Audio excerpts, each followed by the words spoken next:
Stand up, New York Giant fans. We are live. Thank you to everybody for being here. Kind of wanted to go over training camp today, do a live stream. Obviously, I normally would have done the Mets-Yankees game. That got backed up due to COVID. I was going to do this midday. I said, you know what, we'll push it back. Didn't make a video. Figured I'd recap everything with you guys. Maybe take some questions, hang out, talk about training camp as the New York Giants had their first inter-squad scrimmage. From what I heard, the New York Giants, that should be televised.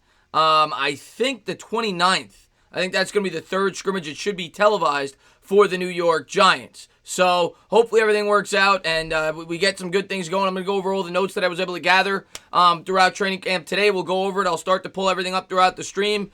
Oh, man, thanks so much for the love, Benjamin. I really appreciate it. He says, I start school Monday, so that means I have 48 hours left to hire strippers and whatnot. Please do me a favor and keep KP far away. I will do my best. I will do my best. Benjamin, man, thanks so much for being here. Hope you're doing well, man. And thank you for the love, man. I really appreciate it. Thank you to everybody for being here. What's going on, Andrew Christopher? What's going on, Waterfly? What's going on, Jawad? Afghanistan, Yvonne, David in the house, Cody in the house, Patrick in the house, Sports Expert. Thank you guys, as I always say, for being the best supporters on YouTube. I kind of wanted to go over everything that happened today. From basically what I gathered today, it seems like the defense got the best of the offense. And I never know how to judge training camp. I really don't. I mean, because if the offense does well, that means the defense isn't doing well, and obviously the reverse. But I'll get into all the notes, like I said, that I was able to pull up. I'm sure a lot of you guys have already read it, and I'll give my opinion on some of the things that came out. But like I said, it's training camp. Take it with a grain of salt. These aren't even preseason games. The most important thing for the New York Giants is remaining healthy. And so far, we haven't had any injuries outside of Cody Core, which does sting, but he's replaceable.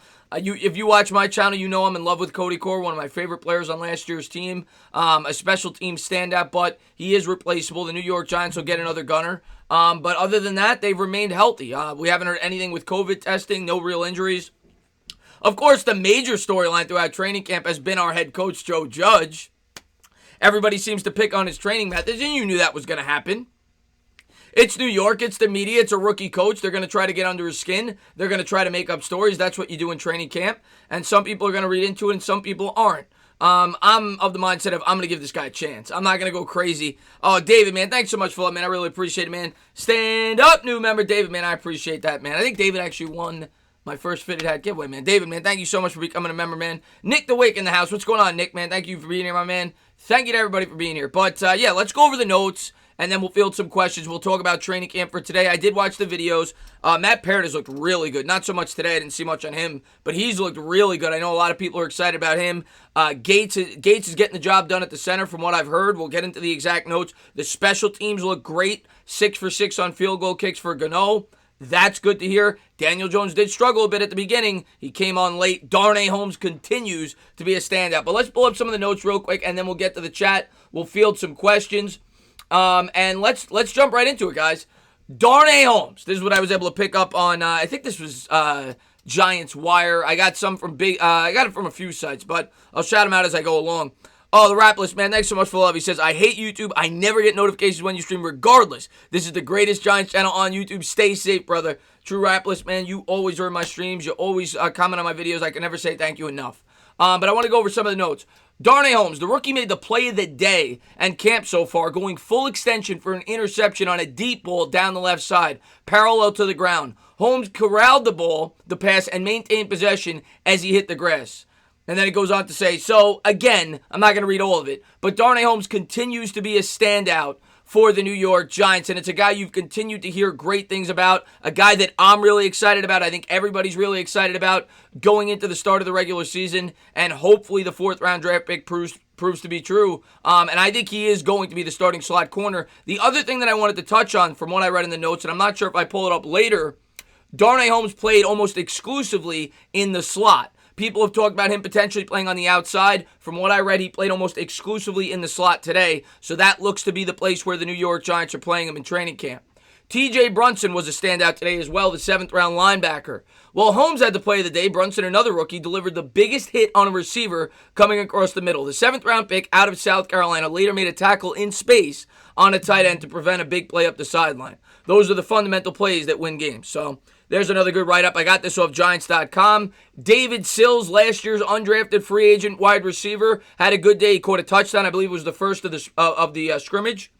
The blue number 84 jersey has flashed at times throughout camp, and today was another one of them. After catching a walk-off touchdown from Colt McCoy to end Thursday's practice, Sills was part of an offensive resurgence in the second half on Friday's scrimmage to counter a defense that dominated the early portion. His biggest play today was a touchdown from Daniel Jones.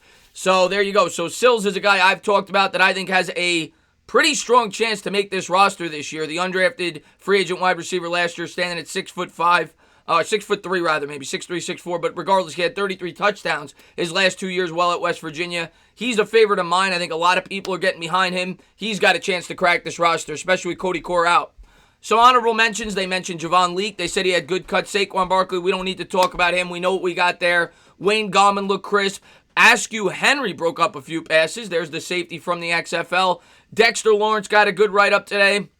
And they said that he did really good against Saquon Barkley in the run game on a number of plays. I saw some of the highlights. And then this is Jones overall. Jones completed just 3 of his first 10 throws. He picked it up as the session went along. And I think he finished overall 10 for 22 with an interception. Really nice day for undrafted running back Javon Leak, like we just said. Rookie cornerback Darnay Holmes had the pick. And there's a couple of notes for you guys. I'll see if I have anything else. Who's at center? I wanted to bring that up as well. Nick Gates is the starting center in training camp. Bidding for the starting center job. He had a clean day Friday in work with Jones. He's done a good job, Jones said, playing a lot of center. I thought he's done a good job. So there you go. So Gates looks to be getting most of the reps at center. Some of the other notables on defense, they mentioned Devontae Downs, an afterthought a season ago, is a player to watch. He seems to have caught the eye of the coaching staff. Rough day for cornerback Grant Haley. Like I said, I don't think he'll be the slot. I think that's probably going to be Darnay Holmes. And they brought up that he went up against Austin Mack in the drills. And then some of the guys that sat out. Oh, first we got to do special teams. Like I said, Gano went 6 for 6 on field goal attempts, so that's good. And then finally, the last thing I wanted to pull up was the sitting out. Corey Coleman didn't play today. Xavier McKinney didn't play today. Ryan Conley didn't play today. They worked on the side. We just thought that they had a really strong load, Judge said. We thought it was best to let them go ahead and rest today. So those 3 players didn't play today. I don't know if it's because of a major injury or whatnot, but those 3 players did not play today for the New York Giants in the scrimmage. So there's some of the things I wanted to pull up for you guys. We'll take some of your questions. Thank you guys for being here. What's going on, Sid, man? Thanks for popping in. Anthony Rizzo in the chat. He did have 2 touchdowns. I know. I read that somewhere else. I don't know why it said that in the notes. I know he struggled in the beginning, and then he finished strong at the end of the practice, and he threw one of them to Sills. I don't know why it said just 1 interception, but I think he had 2 touchdowns, 1 interception. He did start 3 for 10. He struggled a bit at the beginning, and then he came around. Like I said, the defense dominated the offense through the first half of the practice, and then the offense kind of bounced back. Like I said, the most important thing, no key injuries today, and that's what you're looking for. Benjamin, thanks so much for love. He says, next time you all organize Giants meetup, does that mean you provide my flight, drinks, meals, strip clubs? Oh, God. Benjamin, man, oh, God, yeah. I'll tell you what, if you come up here, I'll get you a couple of drinks. We'll say that. What's going on, diehard Giants fan? Jameson in the house. Thank you for being here, man. How's Andrew Thomas doing? JMG? I haven't read too much on Andrew Thomas. I've read that he struggled a bit when he was going against Lorenzo Carter. He's a rookie tackle. One other thing I wanted to touch on that I read was, what's his name? I always talk about him. Fleming. Fleming's been playing well from what I read, and I expect Fleming to be starting at the right tackle spot for the New York Giants from everything that I've read. So I read that as well. I expect Fleming to be on that starting offensive line. I know everybody's excited about Parrott with the highlight plays. I think Fleming's going to start from everything that I've read, but we'll have to wait and see. Sounds like Gates will be the center, though. DJ started off poorly. He came on strong. He had an okay practice, but I'm not going to read anything into this, man. I'm just not with training camp. Last year, all we heard were glowing reviews about Eli Manning the whole time. So take it for what you will. He made some mistakes. He started off poorly. You don't know what they're trying to do. They may be trying to implement new things that he may not be completely comfortable with. We're not going to get a real feel of this team until we see them out on the football field. Week 1 against the Pittsburgh Steelers. We don't have many games to prepare. The guys you're looking at here are the undrafted free agents, how they performed. And it seems like Sills had a really good practice today. Javon Leak got very good write-up. So maybe those 2 guys have a really good chance to make the team. I didn't hear a lot of other names in terms of the wide receiver core today. But Sills seems to have stood out. Any not that I read, not a ton of disappointments. Like I said, the offense struggled. The offense struggled the first half. The defense looked better, and then the offense kind of caught back up. That's what I read. But like I said, they're gonna be showing the scrimmage on the 29th. So we're going to have the scrimmage on the 29th. I'll probably stream that. I'll probably watch that with you guys. We'll talk about it as the game's going on. I think it's at 6 or 6:30, but I'll probably be streaming that inter-squad scrimmage on the 29th, which is 8 days from today. So that should be a lot of fun. Royal Money announced. He says Thomas can't afford that. I saw a video of Victor. He looked good. So there you go. Well, I think Victor's going to make the team. If you ask me right now, with Core out, I think at least 2 undrafted free agent wide receivers are going to make the team with a chance of 3. And if you ask me who the favorites were, one guy that I read that didn't play well today. I should have remembered this. Wasn't in my notes. Dylan, the wide receiver that runs like a 4.26 out of LSU. He dropped like 2 or 3 balls. They said he didn't look that good today. So there's one name that I remember off the top of my head. They said Dylan didn't play very well. But if I was going to pick 2 receivers that I think will make the team that are undrafted, I think I'm going to go with Victor. I think I'm going to go with Sills. I think those 2 have the best chance to make the team. But that's just me guessing. I haven't even seen them. That's just from what I've read. Thoughts on Holmes? Holmes has been the guy. I mean, Holmes has been the breakout player of training camp, and I kind of expected it. All we heard about is how smart he is, his work ethic, everything else. And every time they draw up, when you read an article now from Giants.com about how training camp went, he's in it. And today he came up with what they said is the play of camp. He made another great interception. So Golden Tate, another guy who I meant to bring up, played very well today as well. They said that he did very well in the one-on-one drills. He was able to create separation. But, yeah, Darnay Holmes has been the standout at camp in terms of the rookies. I'm excited about Darnay Holmes. I think Darnay Holmes is going to be great for the New York Giants. What's going on, Robert, man? Thanks for popping in the stream. Father, will there be football this year? Christmas. I mean, they're definitely going to start the season. I think that goes without saying. I mean, everything that you've seen them do, everybody's in camp. They have all the testing protocols. 100%. There's going to be yes, they're going to start the season. Will they end the season? That I'm not 100% sure of. How is McKinney playing? I have high hopes for him. Listen, man, I can only tell you what I read. What I read, the most recent thing I read about McKinney, because obviously I don't get any video other than the highlights that they show, but the most recent thing that I read about McKinney when it comes to training camp was he was talking about how it's a pretty good, easy transition for him. It's kind of like Alabama. He was saying it's a similar defense, and he said he's picking up the playbook well. I think he got a good write-up a couple of days ago. I think I talked about that. Maybe he might have had an interception. I can't remember. But from what I heard, he's played decent, but they haven't been over the top like Darnay Holmes. But I'm excited about McKinney. I think McKinney's going to play well for the Giants. What is going on, Troy? Thanks for popping in the stream, man. Do you see us winning game 1? What is going on, Joey Lutz? Do I see us winning game 1? I want to say yes. I want to be positive. I want to say yes. I think it's going to be a challenge. I mean, you've got an experienced Steelers team coming in. They got a strong defense going up against an inexperienced offensive line. They've got a good offensive line. So it ain't going to be easy. I think it's a game we could win. I'm not going to write us off in that game. But if I had to pick a team right now, I'm probably picking the Steelers. But I think it's going to be close. I think that game's within 3 or 4 points. And I think Daniel Jones will have an opportunity to win it late in the game. So we'll see. But I think it'll be a close game. I don't think we get blown out. But if I had to pick, I'd probably lean Steelers right now. We will win 9 or 10 games. I love your optimism, man. DJ has had a really solid camp. Yeah, I mean, listen, guys. Like I said before, I'm not going to get overly optimistic about reports because the same thing happened last year, specifically at the quarterback position. And they're always going to write up positive things, and I'm sure he's looked great. And we love the work ethic and everything else. But I'm not going to get fully bought in until I see it on the field on Sunday. Training camp, you usually read positive things. So it's nice to get pumped up. It's nice to be excited. Let's see it on Sundays, though. But I'm excited about Daniel Jones. The work ethic alone. I mean, that's what's been great. The muscle that he's put on. That's what it's been. And the major storyline to training camp this year, unfortunately, like I said earlier, has been Joe Judge. Joe Judge has been the biggest storyline because the media is bashing him and they're saying, he's not handling practice well. The players aren't going to respond well to this. And maybe that'll be the case. But at the end of the day, you got to let it play out. And if it's not working out, maybe he'll adjust on the fly. You know what I'm saying? So I like Joe Judge. I like the disciplinarian attitude. I think it's something that the team needs. We have not been a disciplined team for quite some time. And thank you so much, man. And you love Chase Claypool. And we got time with the $2 donation. He says, Chase Claypool going to go off. Hopefully not. I mean, he's on the Steelers. Hopefully not. We're playing him week 1. I don't know where he's going to be in the pecking order in terms of the receiving core there. I don't know if he's going to be the 2 or the 3 first game. but hopefully not.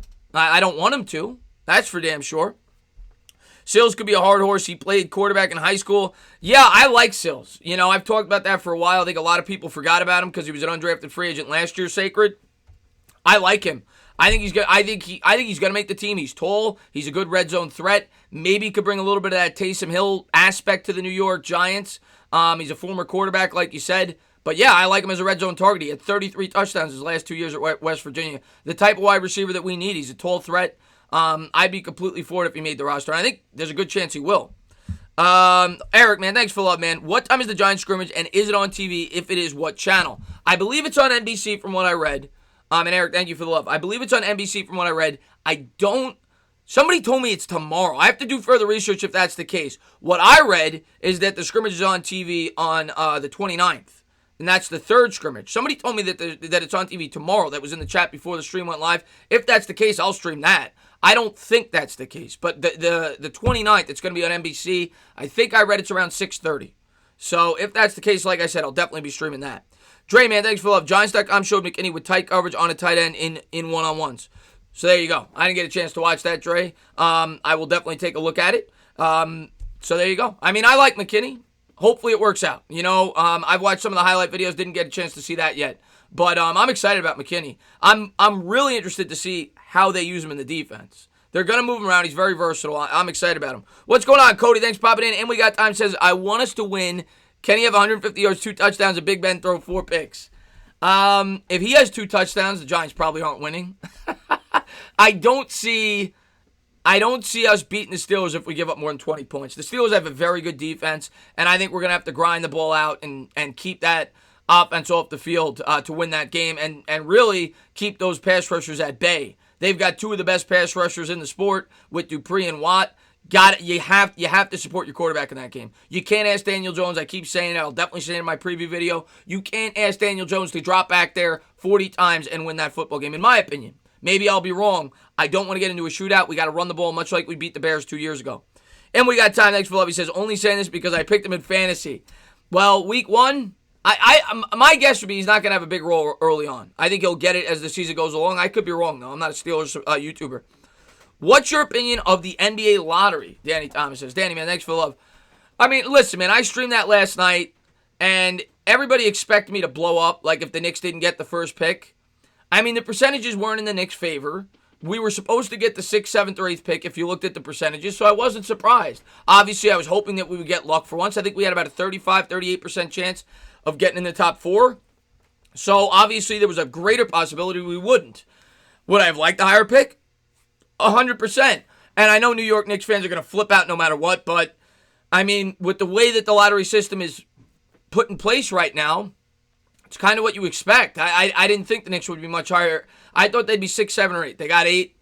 It is what it is. Hopefully we could hit on that pick. That's my thoughts on the Knicks. Thank you for being here, though. Luka Doncic is overrated. Luka Doncic is going to be one of the best players in the league. He's still only 20 years old, 21 years old. New York Karma, yeah. And Nona, man, thanks for posting my Instagram. I appreciate that. I'm going to get more active on the Instagram, by the way, as the season gets closer. Knicks have a chance for free agency. That's 2 years, Eric. If we get after Big Ben, we could beat the Steelers. Yeah, I mean, you could say that about any team. If you get after this quarterback, you could beat this team, of course. And that's going to be a big key to the game. And maybe the New York Giants come out there with a good game plan. They send blitzes that the Steelers don't see coming, and maybe they rattle Ben. Maybe they cause a couple of turnovers. They're going to have to create turnovers. They're going to have to hold on to the football. They're going to have to control the clock if we expect to upset the Steelers opening week on Monday night. You got to play near mistake-free football. And got to control the clock. That's got to be the game plan going in. I don't want to get into a shootout, like I said. And the other thing that I really was interested in with training camp going in that I haven't heard a whole lot about is the pass rushers. Haven't heard much about the rotations, who's getting more reps, so on and so forth. Hopefully more news comes out on that.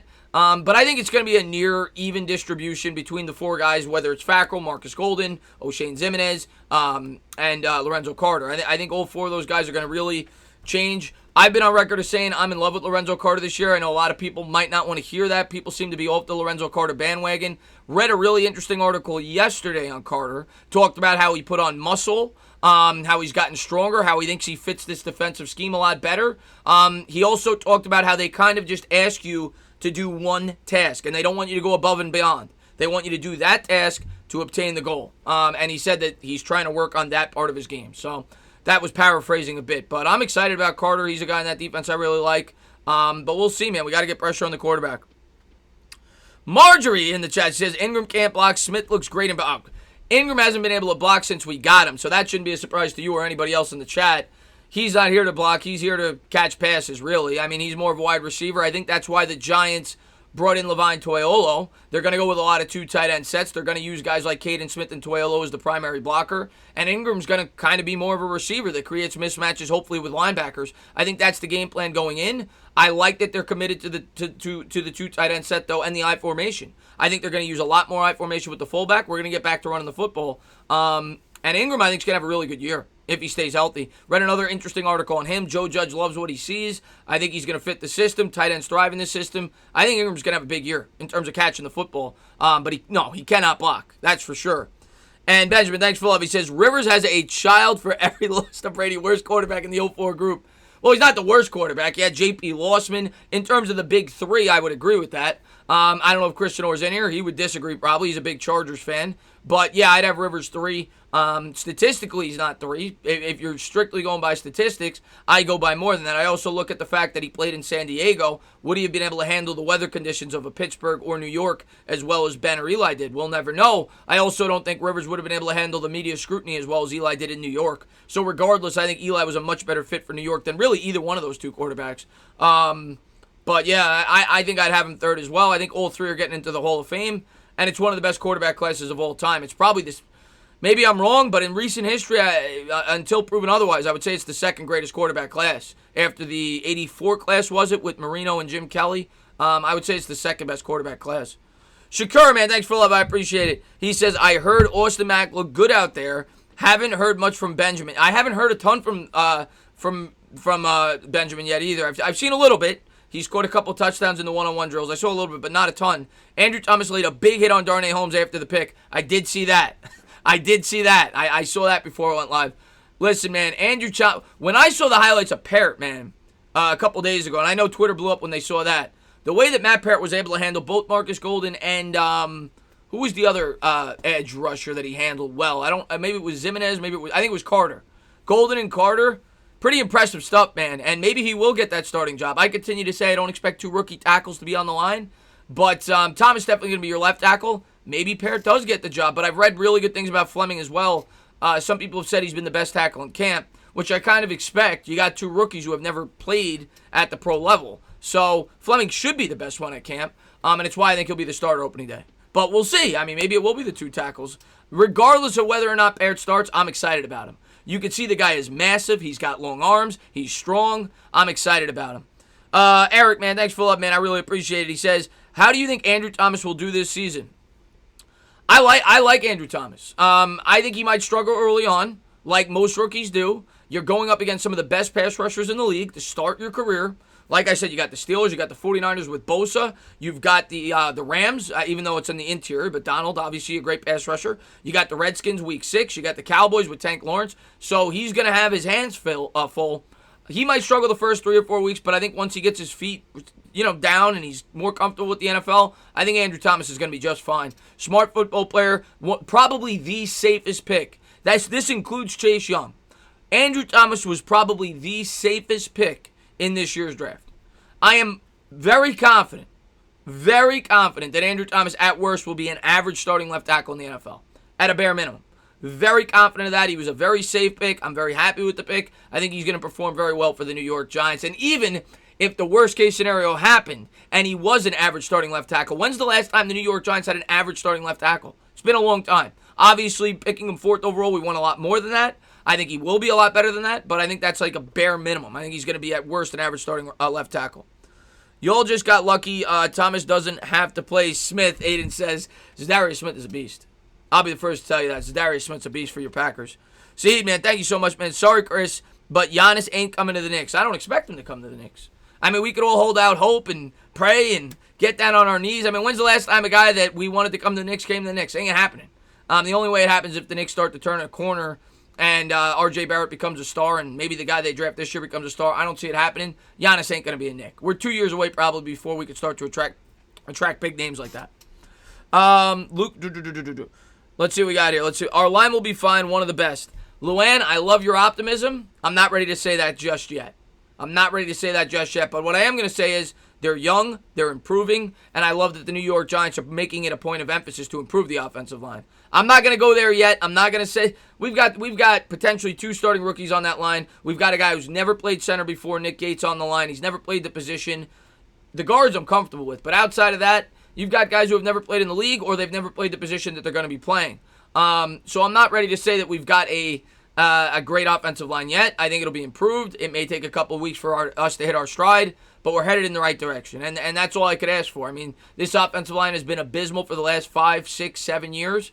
So I think they're headed in the right direction, but I still think we're probably a year away before we have a top 10 offensive line in the NFL, which is what I think we need to succeed. But I think with more, them maturing more, maybe you bring in another piece. I think the offensive line is getting to where it needs to be. Javon Leake or Derek Dillon for kick returner. What about, well, you also got Corey Coleman. Don't forget about Corey Coleman. Corey Coleman did a great job with the New York Giants 2 years ago. Over the last 8 games, he was one of the best kick returners in the NFL. So, we'll see. I mean, either one of those guys could definitely make it. Dillon, of course, possesses the speed. Leake was a great kick returner at college, and Coleman's done it with the Giants before. Obviously, we don't know what Coleman looks like. He's coming off an injury. He's got to prove that he's completely healthy and ready to go this year, and ready to produce at special teams. I also read that a lot of the wide receivers took punt returns, whether it was Shepard, whether it was, I think Tate did. So they did that drill today as well. But, yeah, I mean, I would say Coleman or Leake is probably the favorite. If I had to guess, I don't think Dillon's making the team. There's only so many receivers we could take. But I would say Leake or Coleman is probably the favorite to be the kick returner for the New York Giants opening day. What's going on there, Irish? Thanks for popping in the stream, man. Yo, did you see apparently Dex and Barkley? Yes, they were. Yeah. John, you expect that. It's training camp. You expect, you almost want that. You want the offense and defense to be chippy, be mad at each other. You kind of want that, man. I kind of like that. I like our players to have a bit of an attitude. You want that meanness in them. So, yeah, I did see that. Lawrence, I think, popped Barkley a couple times at the line of scrimmage. Dexter Lawrence is going to have a big year for the New York Giants this year. I really think that. He may be the best player in our defense by year's end. Going in, I think the safe bet is Bradbury, but Dexter Lawrence I love. I think he's going to have a big year for us. But, yeah, I did see that. They said he did a great job against Barkley, and it got a little chippy there. Mark my words, you will say. I hope so. Gano will be a Pro Bowl. Rose Tap, I hope. He was 6 for 6 today on field goals. I think one, from what I read, was over 50 yards, rather. We'll see. We all know he could hit 63-yarders. I don't think I got to remind you guys of that. We'll see. I mean, as long as Gano is a competent kicker, that's really all you could ask for at this point. You got him up the scrap heap. He wasn't wanted by anybody else. Hopefully he gets the job done. He's definitely an upgrade of what we had. The first guy that we brought in, Canizaro, whatever it is. So, it's definitely an upgrade over him. What is going on, X-Man, man? Thanks for popping in the stream, my man. Thoughts on Leonard Williams, overrated or underrated? That's a great question. Can I answer both? I think his contract, he is way overpaid. I think Giants fans hate him because of it. They hate him because of the trade. But I think some Giants fans underrate him in terms of his talent. I do think he's a good football player. So, I don't know. He definitely overrates himself. He's not worth the money that he thinks he's worth. But he did have a big impact on the New York Giants defense last year. The run defense played significantly better when he was here. I think he's a good player. I don't know if he's going to be in the long-term plans. As a matter of fact, I'd be surprised if he is. I don't expect him to be in the long-term plans. But I think Leonard Williams is a good player. He's definitely one of the better players on our defense going in. Grant Haley can tackle, but Grant Haley can't cover me. Grant Haley can't cover me. Great tackler. Might be one of our best open field tacklers on the team. Guy can't cover. And when you're playing the slot corner, you got to be able to cover. Don't expect him to make the team. Maybe he will as a veteran presence, but I don't think so. He got horrible write-ups today. They said he did a horrible job at training camp today. I want Darnay Holmes to be the slot corner, man. I really do. I want Darnay Holmes to be the starting slot corner. Let's see what we got here. What's going on, Will K? Thanks for popping in the stream. My man, Big Bang in the house. Omkar in the house. You got it, Jalen. We need Peppers, McKinney, and Love all in the field at the same time. Love had an interception today as well. I'm pretty sure I read that. I think it was off of Jones. Maybe not. Maybe it was off of McCoy. I'm pretty sure Love had an interception today as well. I'm almost positive that I read that. That was nice to hear. I'm not 100% sure where he was playing. I think he was playing on the outside a little bit. But I'm not 100% sure on that. But I'm pretty sure Julian Love had an interception today as well. I think at this point, Julian Love is probably, and this is without me reading a lot, I think he's probably the favorite to be the second corner on the outside right now. I mean, they haven't brought in any free agents that we know of, and they don't have any plans as of now. Maybe they bring in somebody as the rosters get knocked down, but I think Julian Love is probably the favorite to be the second corner right now. What's up there, Mets fam? Thanks for popping in the stream, man. About time PFF gave us love for Leonard Williams and Dexter Lawrence, top D linemen. Yeah, I saw that. 2 out of the top 25 interior defensive linemen, and they should be. I mean, last year, Lawrence was, I think, the highest graded rookie interior defensive lineman, and, they talk about it all the time on PFF. I think he led all interior defensive linemen in QB hits. So, I mean, I think they're both good interior linemen. That's probably the strength of our defense, I mean, in terms of depth and everything else. So, I'm not too surprised they gave us a good write-up there. This defense could be scary in a year or two. It could be. No, we got a couple of pieces we got to add. We got a couple of pieces we got to add. We got to add a coverage linebacker, and we need an edge, and probably another corner. We have 2 or 3 pieces we need to add, but if these players get better and mature, yes, the defense could be good in a couple of years. How's next year's free agent class? It's way too early to tell, Yvonne. We could look at the free agency class right now, and it could look completely different by the time free agency comes around. You don't know who's going to be kept. You don't know who's going to be franchise tagged. Right now, it's a thick class of edge rushers, but it was a thick class this year, and none of them hit free agency because they were all tagged. So don't even waste your time right now looking at the free agents. Don't even waste your time. You wait until the end of the year, then you can start to look at it, but don't even waste your time right now. It's not even worth it. But if I was going to guess who what position the Giants would be looking for in free agency, based off of this year's draft class, I think it's the edge. I think we'll be looking for an edge in free agency. Maybe a linebacker, but probably an edge if they're going to spend big on one position. Maybe a wide receiver, but I would say edge is probably the most likely if we're going to bring a big-time player in. Let's see what we got here. Yeah, get those likes up, guys. Thank you for letting me know, Aiden, man. I appreciate that. If you guys are new to the channel, hit that thumbs up, subscribe, ring the bell. Thank you guys for being here. I'm going to be doing a ton of these as the season gets going. I figured I'd do this rather than do a video, go over training camp, talk to you guys, just hang out and talk about the team that we love. And that's what this is all about. It's about fun. And thank you guys all for being here. I'll start to have some more videos up. There just hasn't been a ton to talk about. That's why, I went over the notes at the top of the video. If you guys want to check out after the stream, you can go back. I showed all the notes from what happened today in camp. And, obviously we'll talk more about it throughout the stream. Heartstorm Media, my man. If you guys have not done so, please go over to Heartstorm Media. That guy's awesome. I've had him on the channel before. I'm sure I'll have him on again. Great dude. Thank you for the love, man. I appreciate it. He says, stand up. Watch it from the new overnight job. Keep bringing that Giants news. What do you think about the NBA playoffs so far? Games look good. First off, man, I hope your new job's going well, man. Thanks for the love, man. I really appreciate it. And, yeah, I mean, the NBA playoffs have been pretty good. I mean, the Jazz, man, wow. The Jazz blew them out today. They're up 2-1. I'm kind of rooting for the Jazz. I think the Jazz could give the Lakers a pretty good series. I think the Lakers are going to steamroll through Portland now. I think they'll win in 6. Maybe Portland takes one more game. I'm looking at a Jazz-Lakers round 2. I think that'll be a really good series. 6, maybe even 7. Donovan Mitchell's hot. They got Mike Conley back.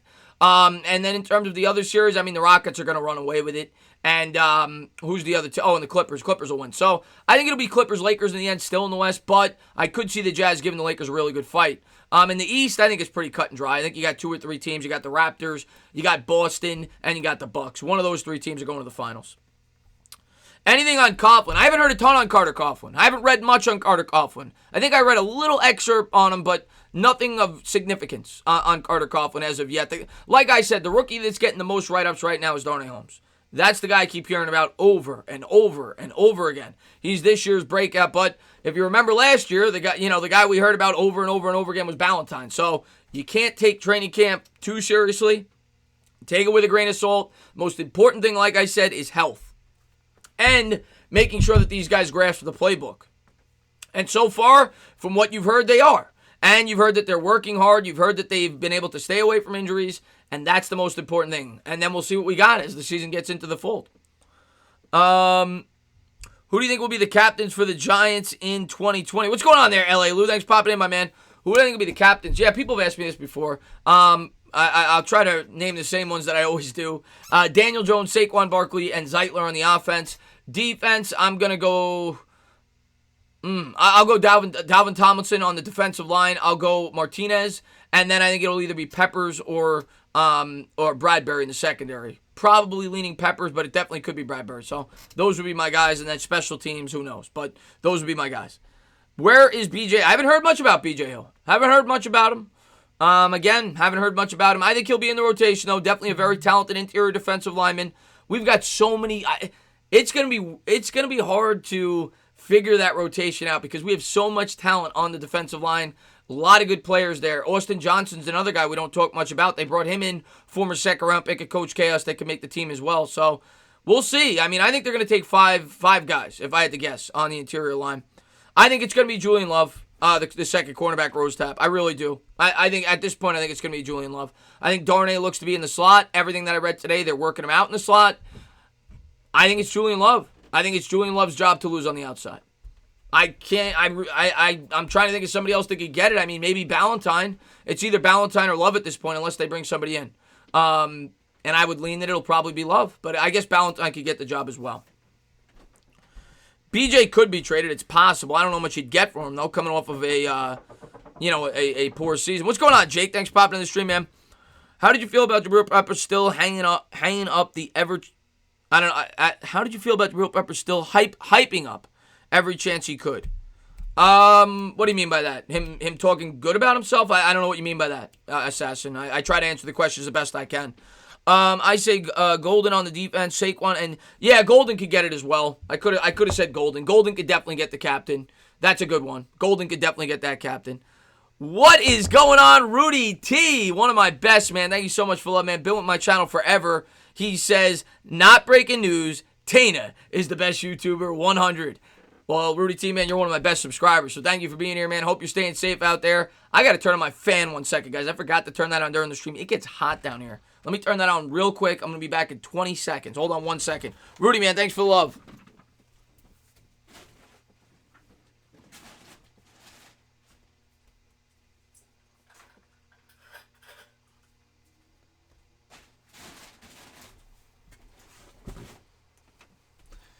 All right, let's get back to it. Any injuries today? No, Pasha, and that is the most important statistic. So, like I said throughout the stream, there were no injuries today, and there goes my light. So now I look a lot darker. The fan just knocked over the light. It's all right. You can still see me. So there you go. Now I look a lot darker. There goes my light. Martinez will definitely become a captain. I think Martinez is going to be the captain. He's one of the veterans on the defense. Martinez is definitely going to become a captain. You said Golden. How's Benjamin Victor doing? Have huge hopes for him, Morton says. I keep getting questions about him. I haven't heard a ton. You know, I think we're going to get a better idea when we actually get to see them live on the scrimmage.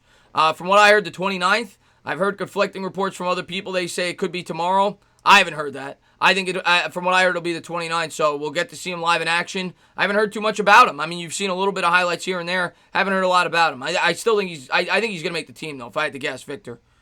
Yeah, the kicker was great. That was a huge highlight today. That's something that we're all definitely concerned with as Giants fans. He made all 6 of his kicks, so that was good to hear. Looks like he's going to be the kicker. I don't expect much of a competition. I think Gano will be the starting kicker for the Giants. I'm glad that they brought him in. I think he could be pretty good. The guy made a Pro Bowl 3 years ago. He only missed 1 kick in 2017. He missed all of 2019. And he was playing well in 2018 before he got hurt. He was 14-16 in 12 games before he got hurt, including a 63-yard make against the Giants. And I think the 2 misses he had both came in the same game, and I think he got hurt in that game. So he's been really good. We'll see how he responds coming back from the injury, though. Benjamin, thanks so much for love. What is going on? Adam in the house, man. Glad to see you, man. One of my best, man. Thank you for popping in the stream. Like I said, the light just went out, so I probably look a little funny for anybody that's popping in right now. But it is what it is. We're here to talk Giants anyway. And Benjamin, thanks for love. He says, at this point, every sub is your best sub. I've heard this saying a billion times by now. I always say one of my best subs, and you guys all are one of my best subs. I don't like to play favorites, Benjamin. Never did, never will. I like to show love to everybody. Anybody, people that show love to me, that come into my streams, that comment on my videos, I try to show as much love that I can because, like I always say, without you guys, this channel's nothing. So I don't play favorites. I don't say, oh, this is my best, this is my worst. No. You're one of my best. Benjamin's one of my best. Rudy's one of my best. A lot of people in here are one of my best. You guys are all great. You guys all support the channel phenomenally. You're in all my streams. You watch all my videos. You guys are great.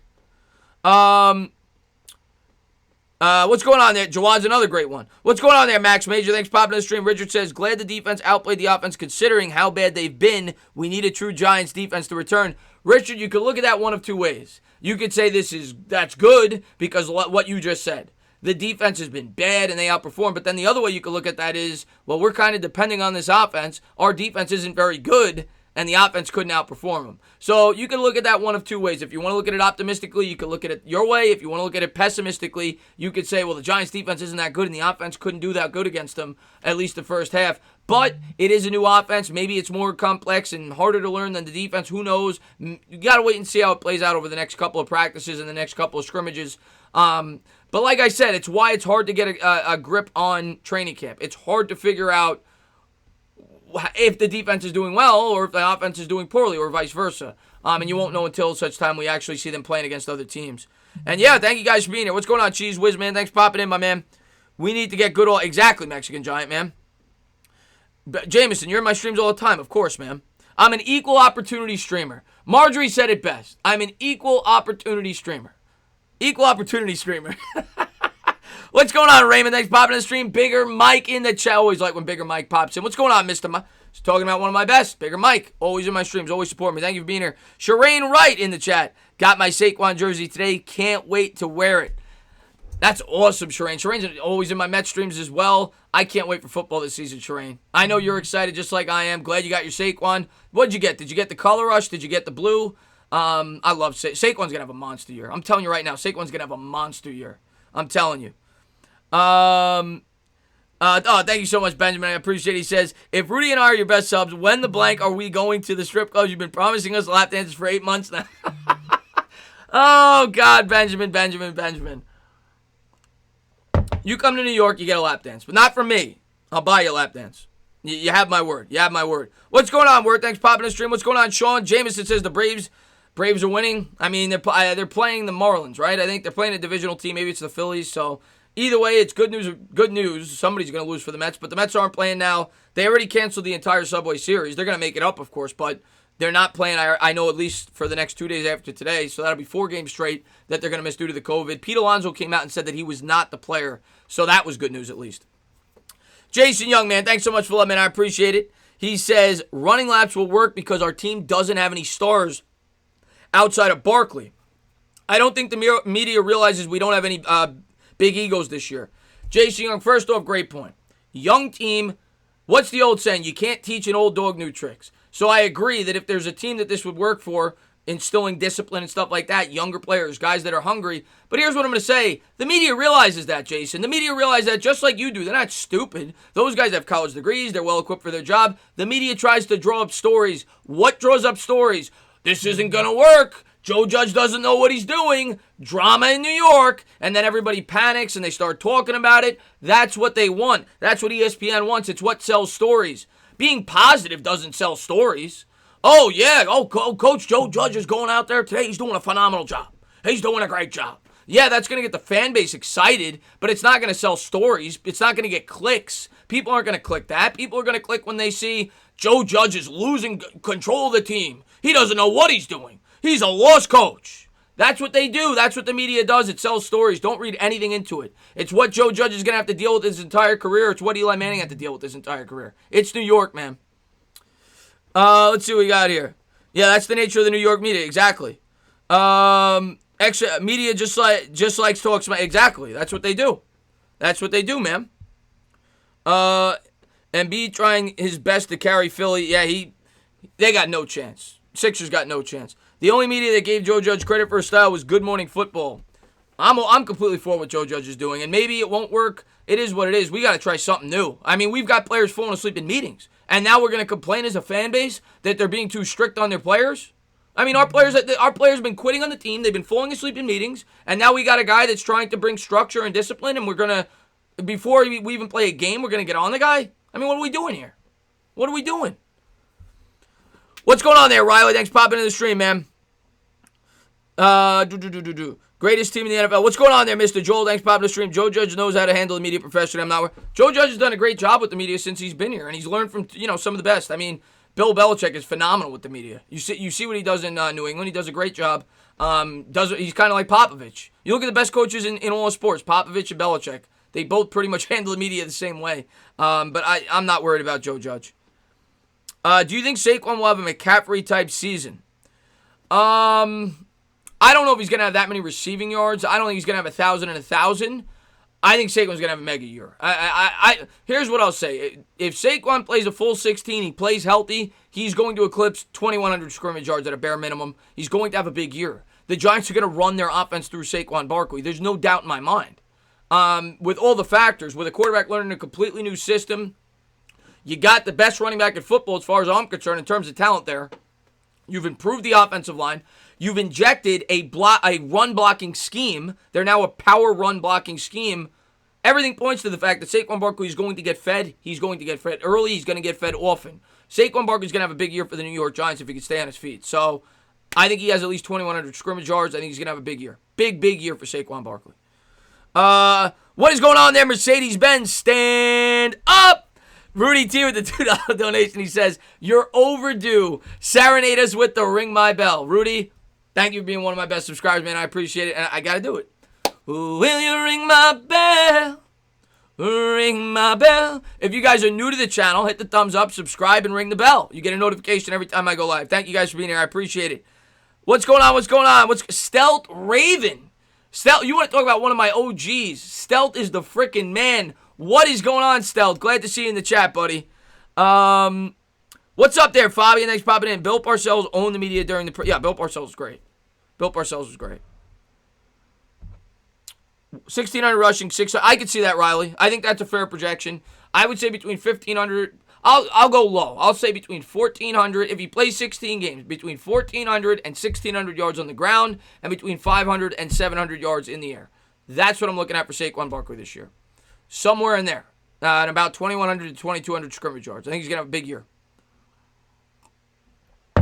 Cheese Whiz says, oh, Tana can sing. Tana with the voice of an angel. What's going on, Johnny Weaver? Yo, what's up, Tana? Love your vids. Well, Adele, I appreciate you for being here. Thank you for all the love and the support. What's going on, JG Men? Someone invite me to their fantasy. I want in. Oh, by the way, all my members in here. I know I posted in the community notes. And anybody that's a new member, I know I've gotten a couple over the last couple of days. Just so you're aware, we are doing a pick'em. I was going to do fantasy, but I got like 20 people to sign up. So we're not going to do a fantasy league because you can't have a 20-team fantasy league. I'm going to do a pick'em league. I'm going to set that up tomorrow. So tomorrow I'm going to set that up. I'm going to send that out on the member notes. And you guys join and we'll figure out what the prize will be. So I just want to let everybody know that. Do you think the Giants made a good choice with McKinney, or they should have gotten Yetur Gross-Matos? I mean, that was the option there, in my opinion, if you weren't going with the safety. I liked Gross-Matos. He had familiarity with Coach Chaos. I would have been completely for it.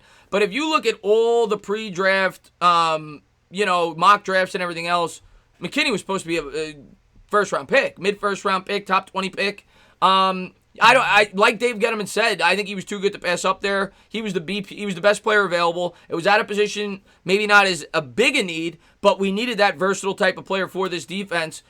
And you don't know if Peppers is going to be in the long-term plans either. You got to factor that in. So I'm not upset at all with the McKinney pick. Gross-Matos could be a very good player, but from everything that I've heard, including OGR, and thank you for the love, I'm going to get to that in 1 second, he's got a great channel, and he's a huge Penn State fan. Including OGR, he's told me that Gross-Matos, while he does have upside, is a big project. OGR, thanks for the love. I appreciate it. My man, how many running backs do you see the Giants keeping? Also, how many undrafted free agents make the team? Free agent wide receivers make the team. First off, like I said, go over there and subscribe to Jeff OGR, man. Always showing me love. Great Giants YouTuber, deserves a lot more the views than he's been getting. So go over there and check him out.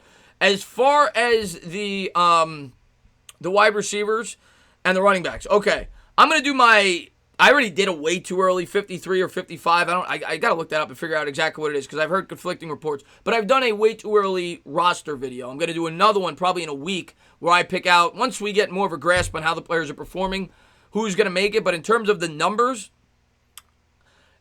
last year they went with 4. I think they're gonna go with 5. I think that because Leak could be used in special teams, I think Leak makes the team. Obviously, Penny the fullback, Saquon the running back, and then Lewis and Gallman. I think they're going to go with 5 running backs. In terms of the wide receiver, last year they went with 6. I don't know what they're going to do there.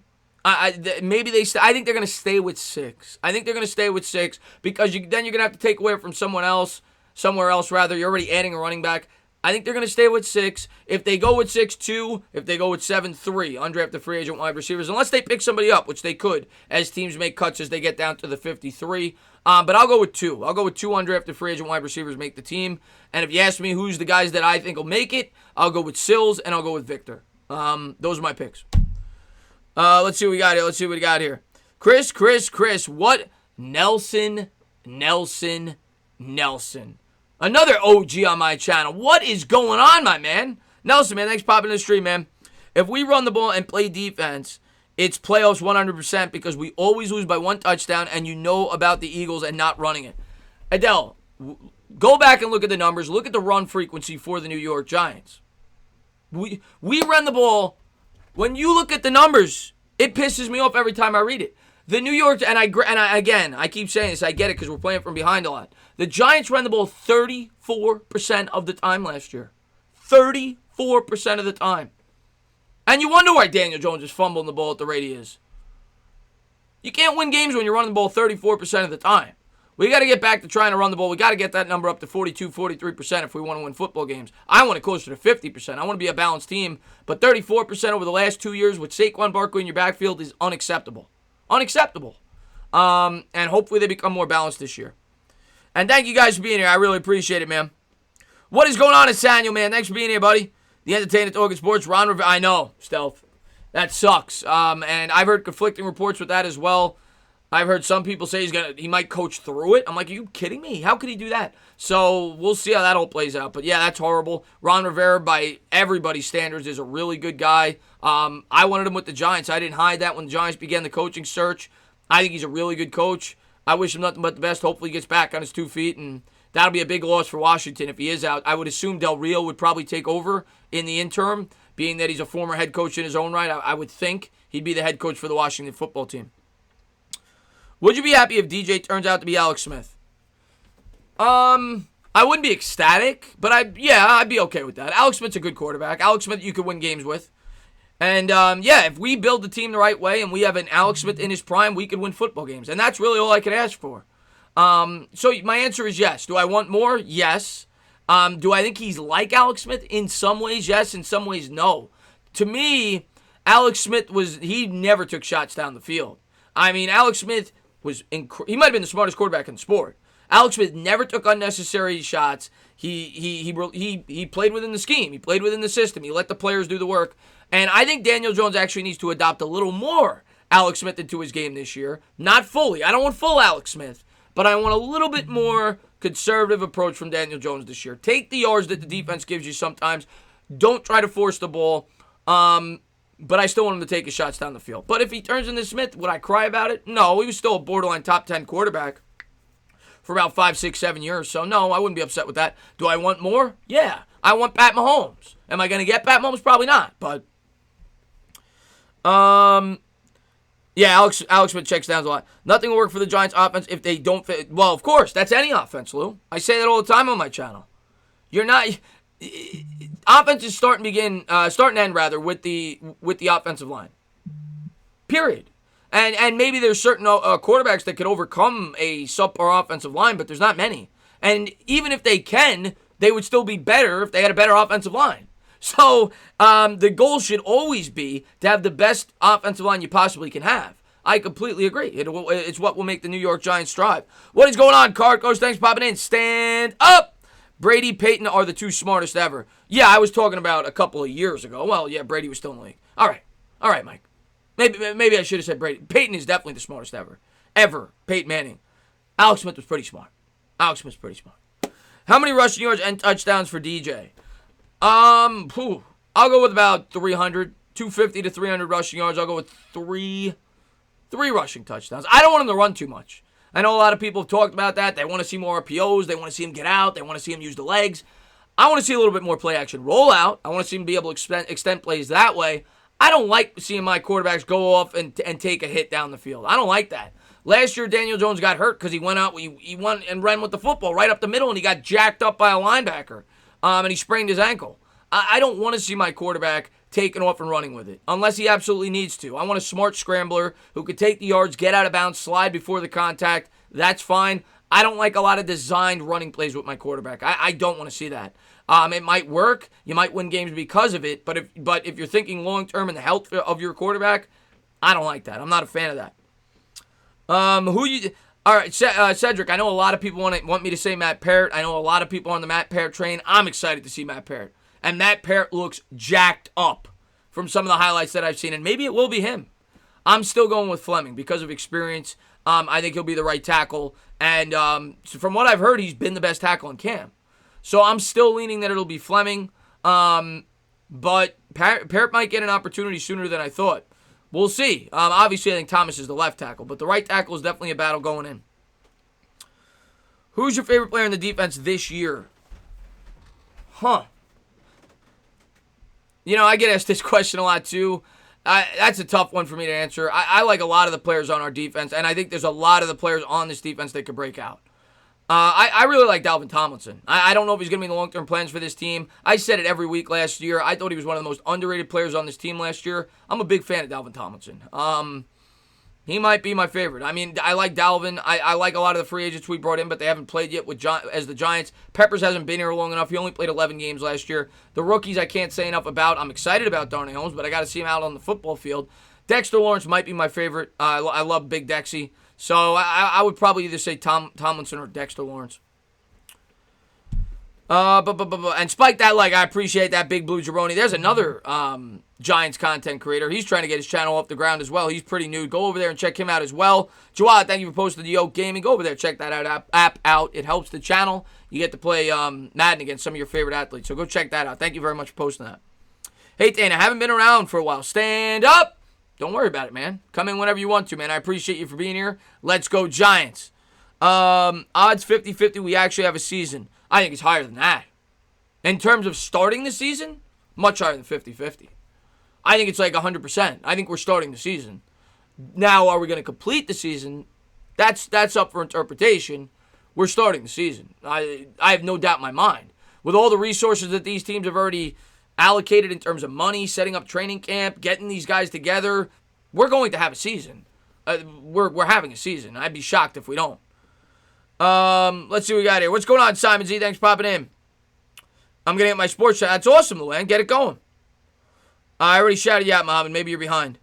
How weird is it watching a Super Bowl with no fans? Well, if we have a season completed this year, we're going to find out, Rose Tap. And I'm sure it'll be really weird. I'm interested to see if the NFL does something similar to the NBA. You know, the NBA's got all the virtual fans. The MLB, it kind of looks corny with the cardboard cutouts and the seats. Kind of looks a little corny. But I'm interested to see if we have the virtual fans in the stands similar to the NBA. It actually looks pretty cool. But we'll see, you know. We'll see. But, yeah, of course it's going to look weird. Starting O-line, in my opinion. Yeah, I mean, like I say. Tackles, right now, I'm going with Fleming. I'm going with Thomas. Guards are obvious. It's obviously Hernandez and Zeitler. And the center, I'm going with Gates. Right now, it seems like Gates is going to be the center. I thought it would be Pulley 2 weeks ago after Gates got that extension. Then you heard what Colombo thinks about him at the center spot. Now you're hearing that he's getting a lot of reps there with the first team. And he did a really good job today. I think Gates is your starting center. And hopefully it works out because Gates doesn't make a lot of money. Gates is an undrafted free agent. He's going to be a free agent. Well, they signed him, so they got him under control. I think it was an extension for 2 more years after this one. I'm pretty sure. Maybe it was just 1 year on top of the one this year. I could be wrong on that. But regardless, he's an affordable offensive lineman. Hopefully it works out. We definitely need a center. He's not a conventional center. He's 6'6". But hopefully it works out. I'm excited to see what Gates has got as the season gets into the fold. Elvis, yeah, I remember you. You're in all my streams. Of course I remember you. The finals with no fans is going to be weird. Yeah, I mean, everything with no fans is weird. What's going on, Talking Jake? Is McKinney starting? Yes, I think McKinney will start. I'd be shocked if Xavier McKinney's not starting. Second round pick, 37th overall, or 36th overall. It's not like we have a very experienced defense to begin with. Especially if Love's playing on the outside, 100% McKinney's going to start. I'd be surprised. I think you're going to have both him and Holmes. I think you're going to have 3 rookie starters day one, and Parrott's a possibility, I suppose, but I think there's going to be 3 rookie starters, and that's going to be Thomas, Holmes, and McKinney starting for the New York Giants. Week 1 predictions. I'll let you wait on that. But I mean, I said it earlier. Somebody asked me. I'm not going to give you a score prediction. I'll wait till it gets closer. We see, who might be hurt, the injury reports, everything else. But right now, I'm picking the Steelers. I know people in here want me to say Giants all the time. I'm picking the Steelers. They're experienced. They've been around. I think it'll be close. I say Steelers by 3 right now. I think it'll be a really close game. I wouldn't be surprised at all if the Giants win. But right now, I'm picking the Steelers. I do believe that Gates got a 2-year on top of this year, right? So that's good. If he works out, you got a cost-effective center going forward. Blue Collar, my man. Love Blue Collar. Thank you for popping in, man. Always a big supporter of my channel. Thanks for being here, my man. Andy Garcia in the house. He says, stand up. Hey, Tana, big question that we did not get answered last year. And still a question mark heading into the season. Does Tana have a... Tell you what, Blue Collar, I am going to have to... I'll give you a spin for that. I'm going to have to work on a touchdown dance during the live streams for when the New York Giants get into the end zone this year. Obviously, I do the stand up, but yeah, I'll have to give you guys a touchdown dance this year when the New York Giants get into the end zone. We're going to have to work on that, Blue Collar. But that's a great question, man. It's something that it bugs me every night before I go to sleep. I say to myself, guys, Chris, you got to come up. You've got to come up with an end zone dance this year every time the New York Giants get in the end zone for the streams. Haven't been able to figure it out yet. I'm still sleeping on it, but I'll get to it, man. Let's see what we got here. Do you think no fans will make games a little more even, especially for on the road?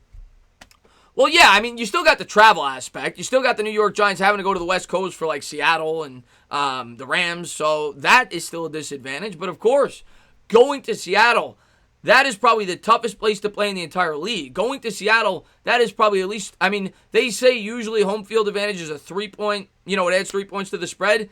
I'd be willing to guess a place like Seattle is more like 4.5 or 5 points. That is a tremendous advantage for the Seahawks that they will not have. Now, some teams have said that they're going to let fans into the stands, at least in some kind of capacity. And I think that's not fair, by the way. Let's talk about that. One of my subscribers was talking about that the other day, and I completely agreed with it. I forgot where, maybe it was another stream. I honestly don't even remember. But how is it fair that some teams get to have fans in the stands and some teams don't? Like, the Giants aren't going to have fans in the stands. Apparently, the Cowboys are. How is that fair? How is it fair that when the New York Giants go to Dallas, we've got to deal with 20,000 fans in the stands if they let 25% in, and when they come here, they don't got to deal with anything?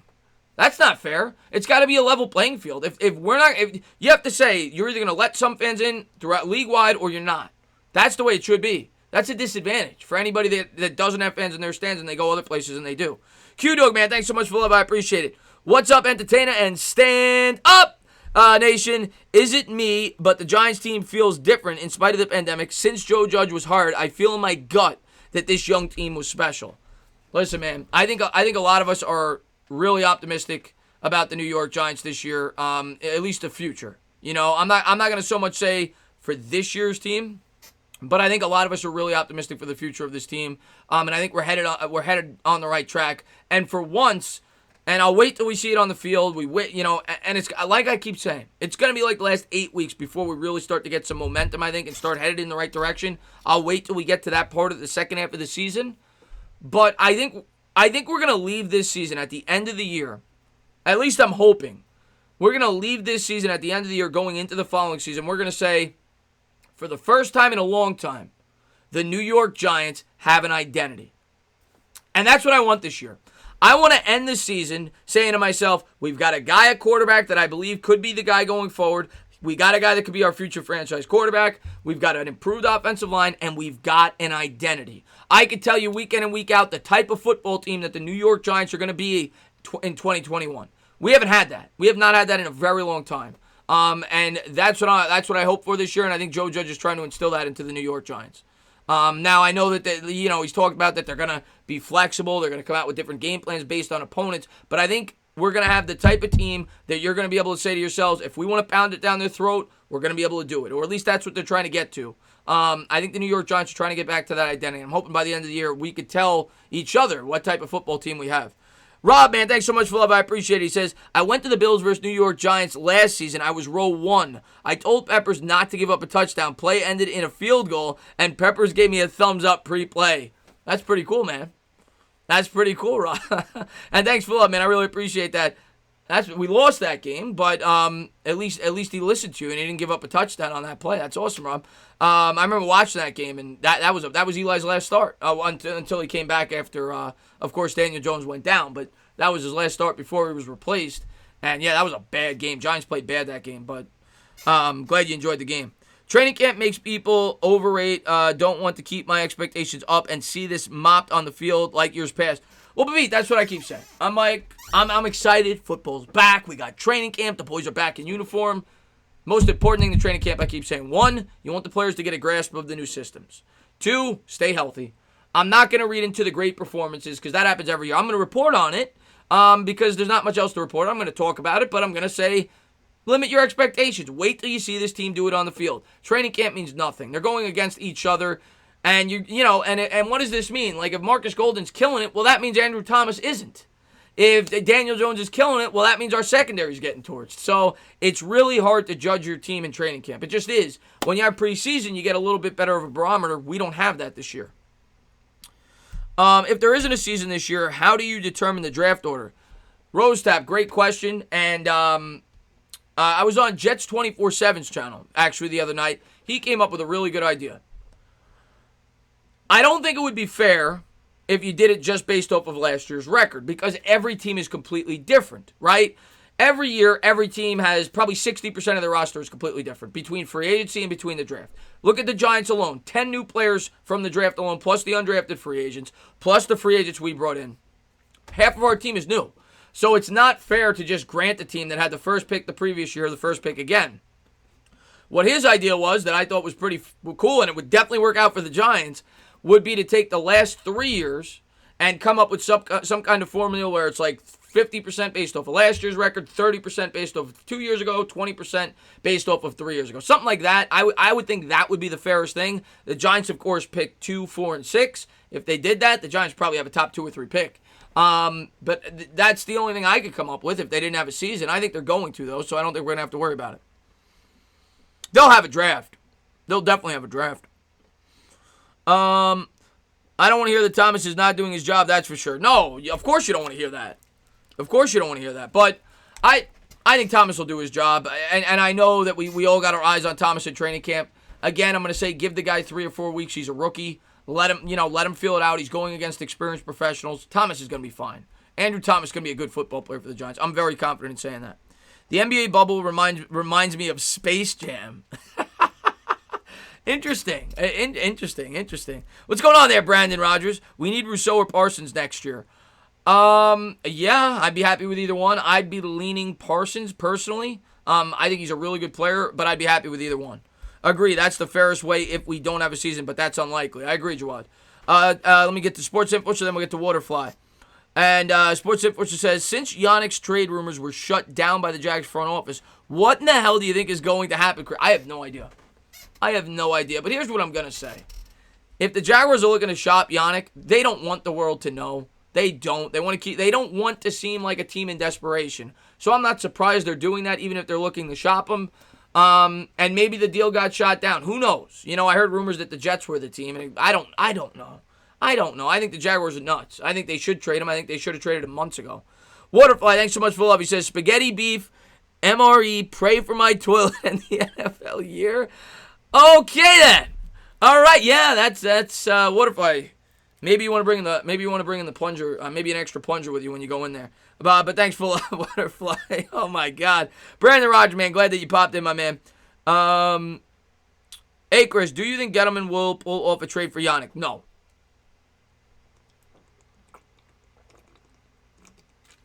Sorry, I need to get some water there.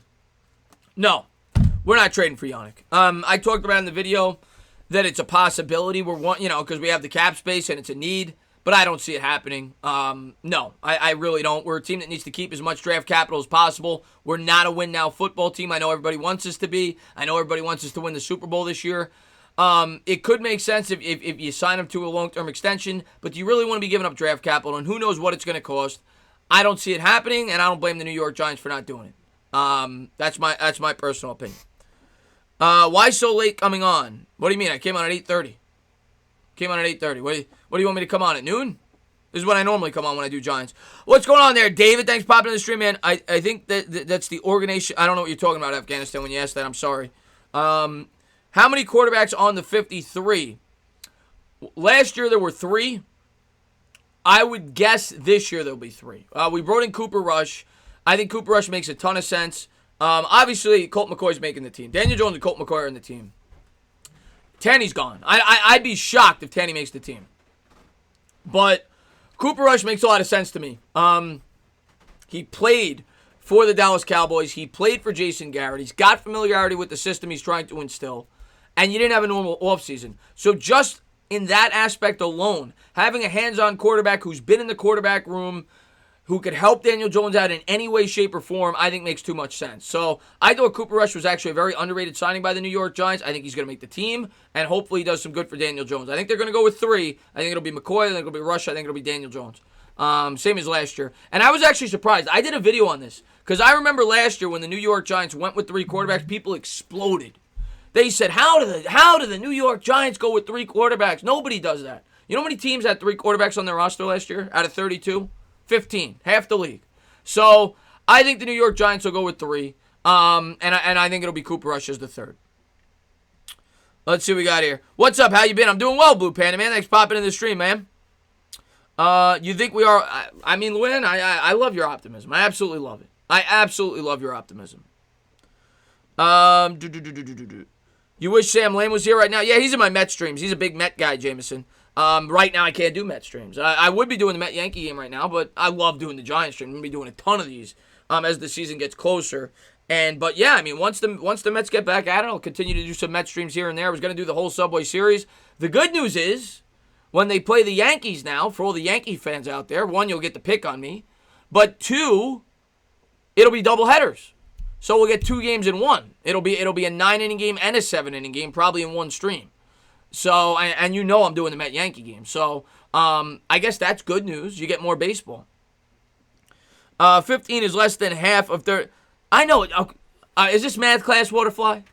Is this math class? If there was one more team that had 3 quarterbacks, it would have been half. It would have been 16 and 16. So, it was 47.5% instead of 50%, or whatever it works out to be. Tana, who was our starting second corner in scrimmage? I think it was Love. I didn't see anything where it was written there, but they said that Holmes played in the slot. They said that Love had an interception. I'm pretty sure Love was the second corner. Let's see what we got here. The Packers going for it? No chance. No chance the Packers go 14-2. No chance in hell. And I was a big Packer guy last year.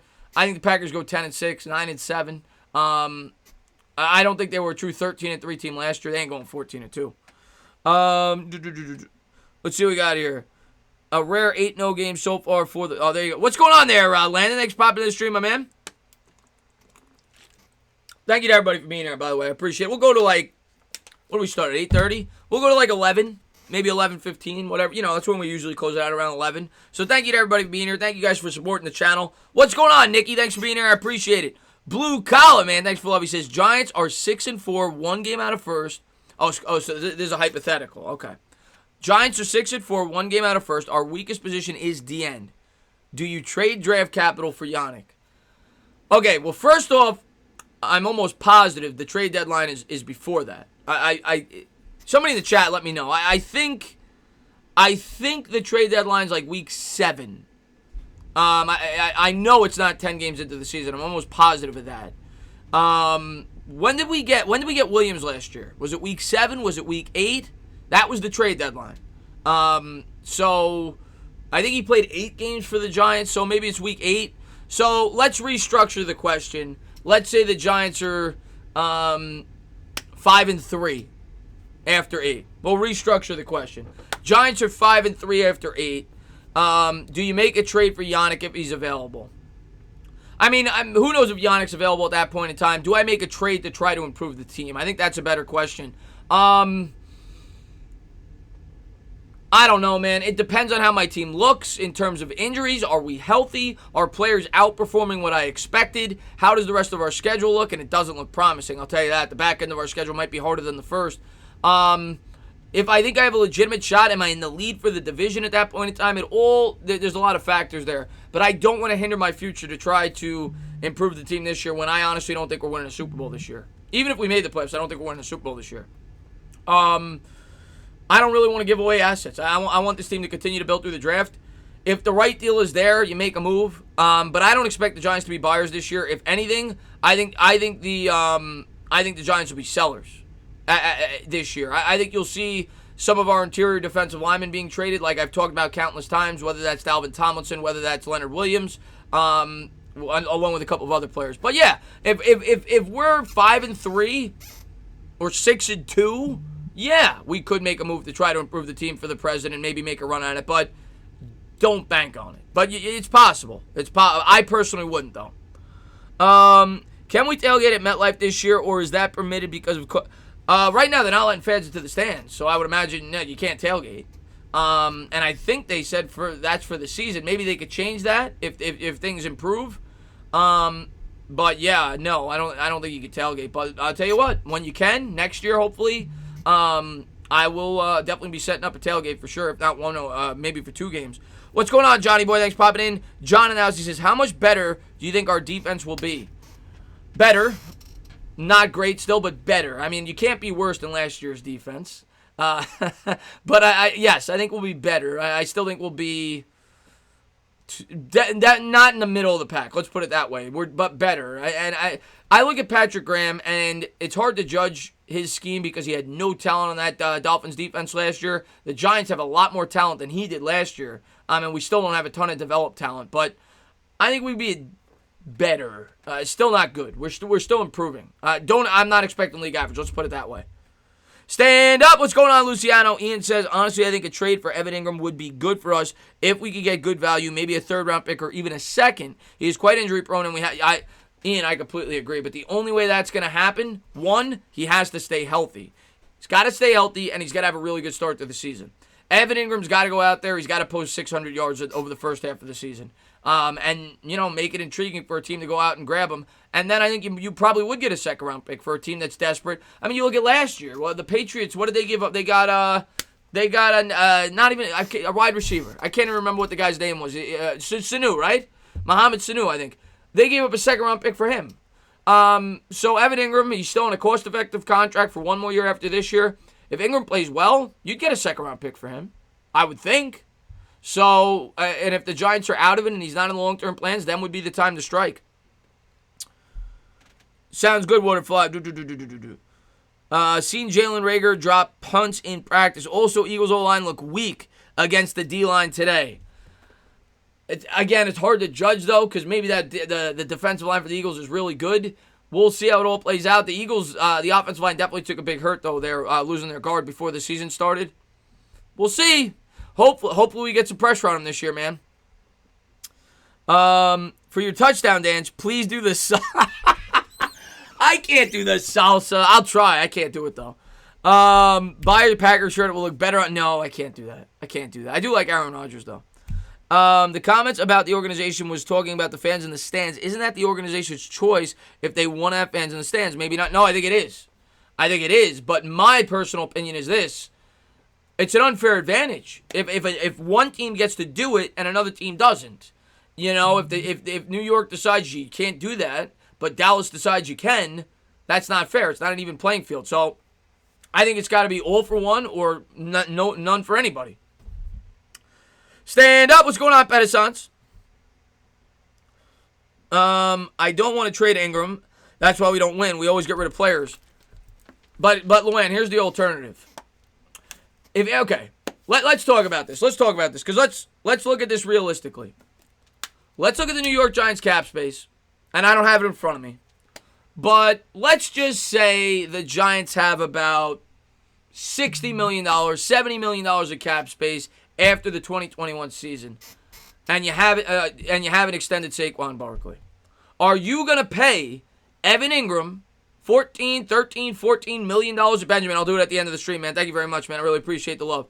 Are you going to pay Evan Ingram $14 million a year, $12 million a year for a playmaking tight end to cut into that salary cap when you still have to extend players like Dexter Lawrence, Daniel Jones, Saquon Barkley, Darius Slayton, Xavier McKinney, all these young guys that we've drafted that you love, there's a salary cap.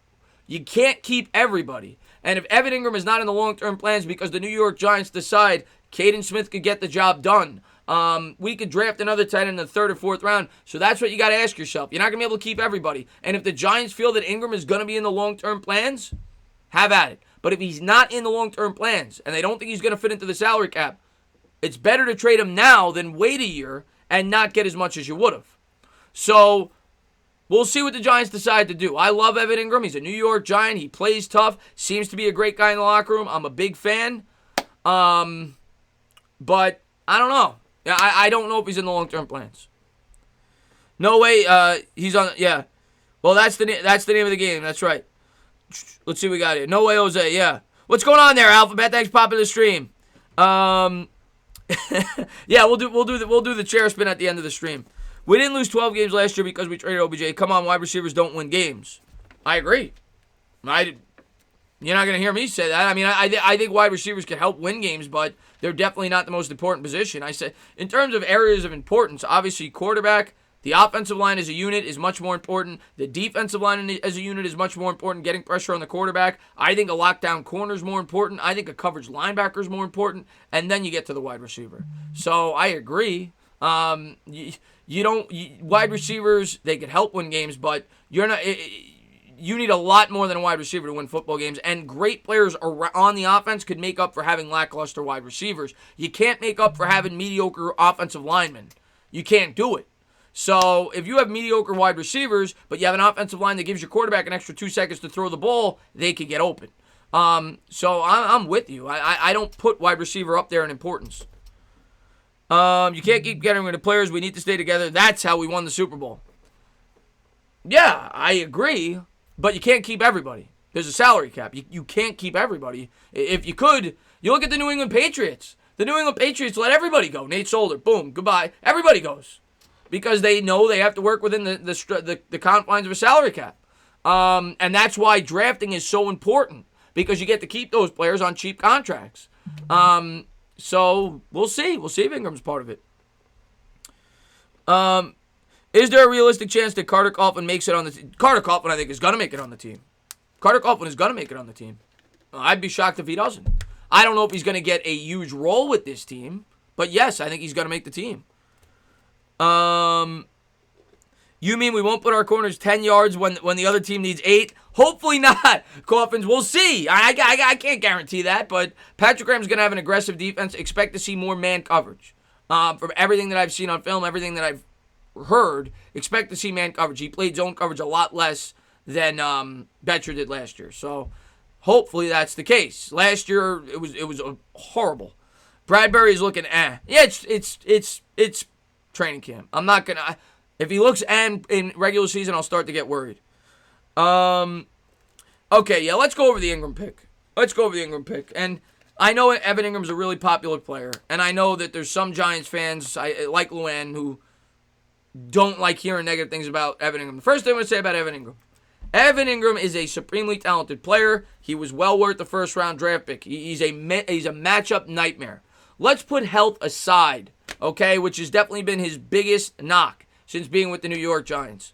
Let's put that aside. The reason that the Evan Ingram draft pick was a horrible draft pick has nothing to do with Evan Ingram, the player. It has everything to do with the way that the New York Giants roster was built. You had a quarterback who couldn't move. He had cement feet. You had an offensive line that couldn't block to save their lives, and you had a defense that couldn't get pressure on the quarterback. Yet you drafted a tight end that couldn't block. It was a luxury pick for a team that couldn't afford a luxury. That's why it was a horrible pick. It has nothing to do with Evan Ingram, the player. It has everything to do with the fact that the New York Giants had much more pressing needs at much more bigger areas of concern. T.J. Watt was available. We talk about it all the time. The offensive lineman that went to the Saints was available. They had other options at more important needs. Benjamin, thanks so much for the love. I appreciate it. He says, football be a lot more enjoyable to watch if I didn't have to hear the Swedish lesbian Joe Buck announcing the Thursday night games. I didn't know he was. Actually, no, I did know that. I think somebody told me that. Joe Buck sucks. Thursday night's ratings are going to be way down to begin with now. They never have good games to begin with. Now you had Joe Buck. It just made it a lot worse. Let's see what we got here. Most Giants fans feel the same way. Yeah, I mean, I think most Giant fans are in agreement with that. Darnay Holmes is going to be a problem. I like Deshaun. Darnay Holmes is one of my favorite players on this team. Darnay Holmes is a beast. Yeah, we should. Yeah, Ryan Ramczyk. Yep. Eli played like he had cinder blocks on his feet. Exactly. Yeah, Sean Torres. And if you got cinder blocks on your feet, you've got to be able to block for him. And we didn't have that. I forgot about this stream for a sec. Well, sports expert, thank you for popping in, my man. I appreciate it. Omkar says Tre'Davious White. There it is. Tre'Davious White. Well, maybe the top 3 cornerback in the league. We passed up on that too. Yeah.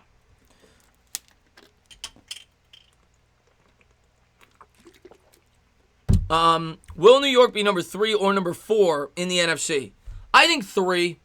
I do, especially if now you're hearing that Rivera's got cancer, and prayers up to him. Hopefully he's okay. But if he's gonna miss time now, they got a young roster to begin with. Now your coach is out. I thought the Giants were 3 to begin with. I still think they'll be 3. I think the Giants will finish 3rd in the division. And then next year, if things go according to plan, we can start to compete to win it. But I think we're 3rd. I still have us above the Redskins. We passed on Watt for Ingram. Yep, we passed on Watt. We passed on Ramczyk. We passed on Tre'Davious White. Yep. Wasn't a good pick. And thank you for posting my Instagram. I really appreciate it. Holy Lag Waterfly says, I can't pronounce that name, but he says, I like Ingram, but I say trade him. He can't stay healthy, and talent means nothing when it's not on the field. I don't think Shep stays either. I tend to agree with you. Shep's probably going to be harder to trade because he's under a longer contract, and Ingram's still under a cost-effective contract. Shepard reached his, Ingram reached his second deal. No, I'm sorry, Shepard reached his second deal, so he's harder to trade. Ingram is also, I think, a more valuable asset due to the fact that he's more of a mismatch nightmare. So I think Ingram you'll get more for. I don't think Shepard's very tradable, to be honest with you. Now we'll see if he could stay away from the concussions. That's been his biggest Achilles heel. Ingram, though, I could see it. I'm not saying it will. He could go down. The Giants could be playing well. But if the Giants are not playing well, I could see it. I'll just say that. I could see it. Let's see what we got here. Yeah, we passed on Watt. We passed on Tre'Davious White. We passed on Tre'Davious White and J.J. Watt for a tight end that couldn't block. The Ingram pick sort of exemplified our team losing its identity. We need to be exactly.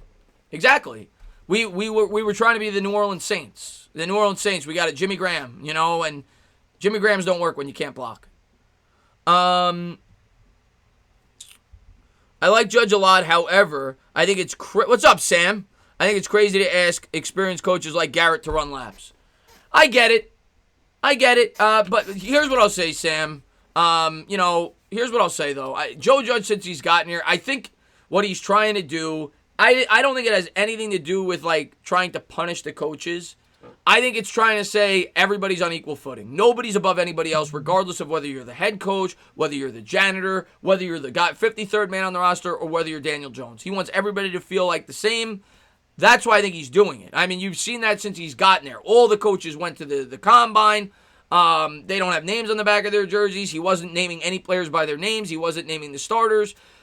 That's what I think he's trying to instill. He's trying to instill a culture where it's a family. Nobody's more important than anybody else. And that's what I think he's trying to do.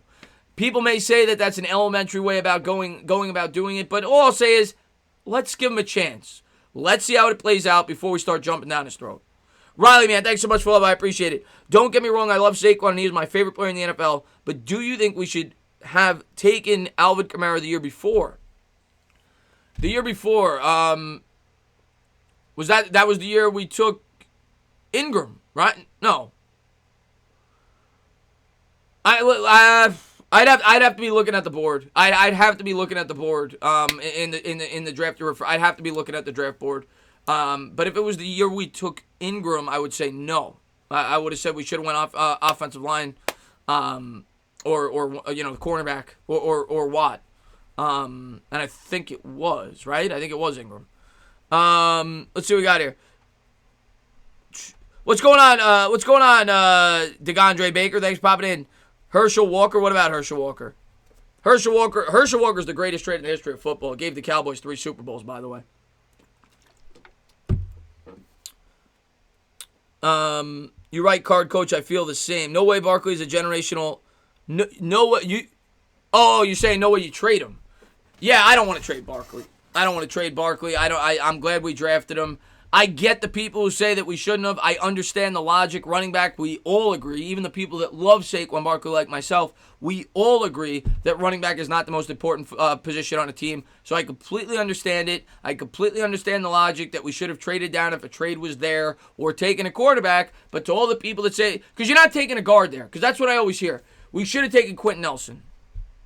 You're not taking a guard at number 2 overall. Less guards go number 2 than running backs. So that wasn't going to happen. Taking a guard at 5 was 6 rather, where the Colts traded down was considered very high. So you weren't taking Quentin Nelson. If you were staying at 2, you were taking Barkley or you were taking a quarterback. Your option there was Darnold or Barkley. And if you traded down, then you would have maybe, or Chubb. Maybe you could have taken Chubb at 2. Those were your options. You weren't taking a guard at number 2. You just weren't. But if there was a trade there, I understand that logic. Riley, man, thanks for love. I appreciate it. He says, it was 2017, but Alvin Kamara was a 3rd-round pick.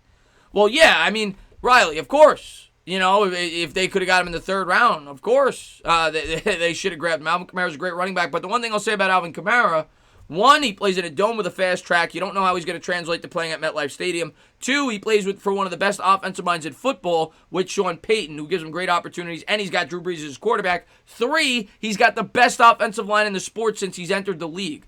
The Saints have been the top 5 in both run and pass blocking each of the last 3 seasons. So Alvin Kamara has been set up for as good of a success as you could ever ask for. Alvin Kamara is not doing Alvin Kamara things with the New York Giants the last 3 years. So it's kind of hard for me to give a real good answer there because I don't know how Kamara looks with the New York Giants. Alvin Kamara is not doing what Saquon Barkley did in his rookie year behind that offensive line. He's just not. But, yeah, I mean, in an ideal world, yeah, sure. If they could have got a very good running back in the 3rd round and use that, that 2nd overall pick to trade down, yeah.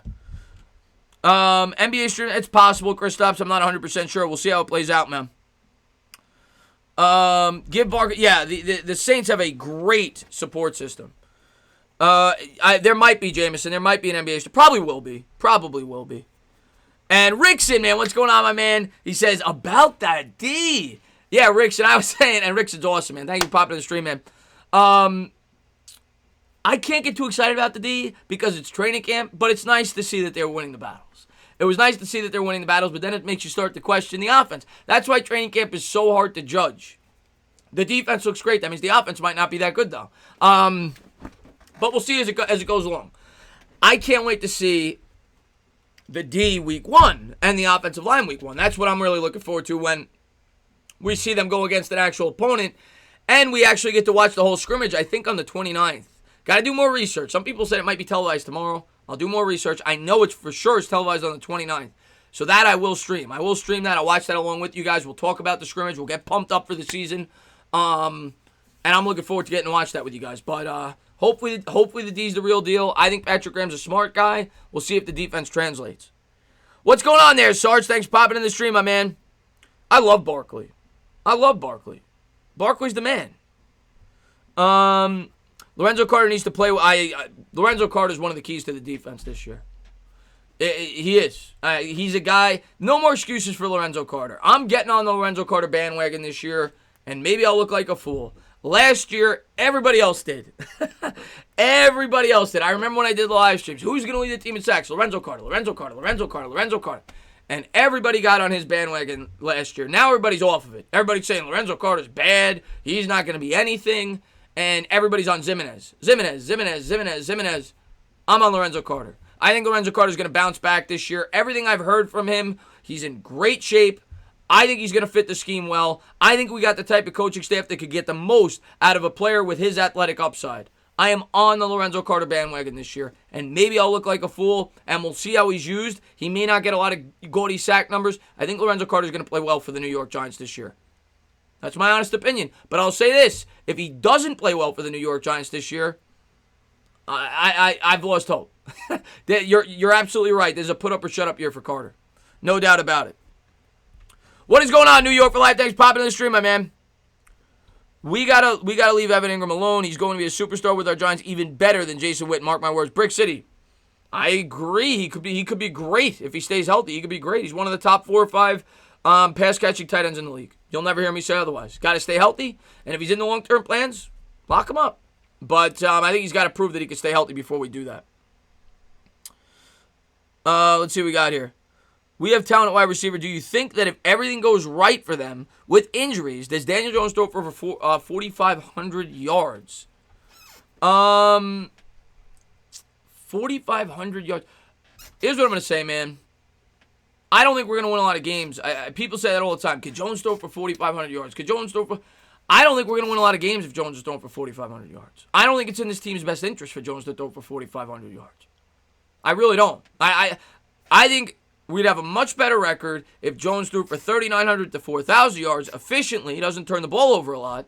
And Saquon Barkley eats up the clock. Because our biggest weakness is the defense. I don't think this year we have a team equipped, and it has nothing to do with Jones. It has a lot more to do with the defense to get into shootouts and win games. So this team's best chance, in my opinion, if we're playing well, Jones isn't going to be throwing for 4,500 yards. He's going to be throwing for 3,900, 4,000. And we're going to be running the ball more. What is going on, Prince Castro, man? Glad to see you in the chat, my man. Join the Empire says, do the Giants need a core? I think they do. I was completely fine. I've been talking about that for a while. I've been completely for bringing in a veteran cornerback to this roster. We haven't heard anything about it since they got rid of Cockrell. And obviously the Giants had interest in doing it. They brought in Cockrell. They just couldn't agree on a contract. So I guess we'll continue to wait and monitor the corner market, and maybe the Giants will bring somebody in. A number of my subscribers have talked about the fact that maybe the Giants will bring in a corner once teams start cutting people off the 53-man roster and picking up a guy then. But right now, Love's the favorite as far as I'm concerned on the opposite side. Rickson, man, thanks so much for love. He says, Peppers and Conley eliminated Evan Ingram. From what I read, Rickson, Conley didn't... I didn't get to watch all the highlights, but from what I read, he didn't get to play today. Let me check my notes again real quick. And maybe I'm wrong. Maybe the notes are wrong. I didn't get to watch all of it. See right here? Sitting out, linebacker Ryan Conley, wide receiver Corey Coleman, and safety Xavier McKinney did not participate. They rode bikes and worked on the side. We just thought they had a really strong load, Judge said. We thought it was best just to go ahead and rest them. But maybe they were talking about the scrimmage, and maybe they participated in drills and not the scrimmage. I don't know. But, man, thanks for the love. I appreciate it. And Benjamin, man, thank you so much, man. I really appreciate that, man. He says, Saquon is the man. I'll give up Goff for Watson and 3 first-round picks, giving Brian a call right now. It's now confirmed the Rams will trade Jared Goff to the Houston Texans for Deshaun Watson and 3 first-round picks. Well, you got first off, Benjamin, thanks for the love, man. I always appreciate all the love you always show my channel. Thank you for being a tremendous supporter. I know you're a big Rams fan. I think Goff's going to bounce back this year. I wouldn't trade him so soon. I think he's being overhated. I really believe that. I think Goff is a decent to pretty good quarterback. I think he's being overhated right now. But I still think your Rams could be in for a long season. You play in a really tough division. I don't know. We'll see. But I do think Goff's going to bounce back this year and play pretty well for you guys. Prince, man, thanks so much for love. I really appreciate it. He says, I think we'll be in the top half of the league in interceptions. You know what? I could see that. And I'm going to tell you why. I could see that. Because we're going to get a lot of pressure. Or at least we're going to blitz a lot.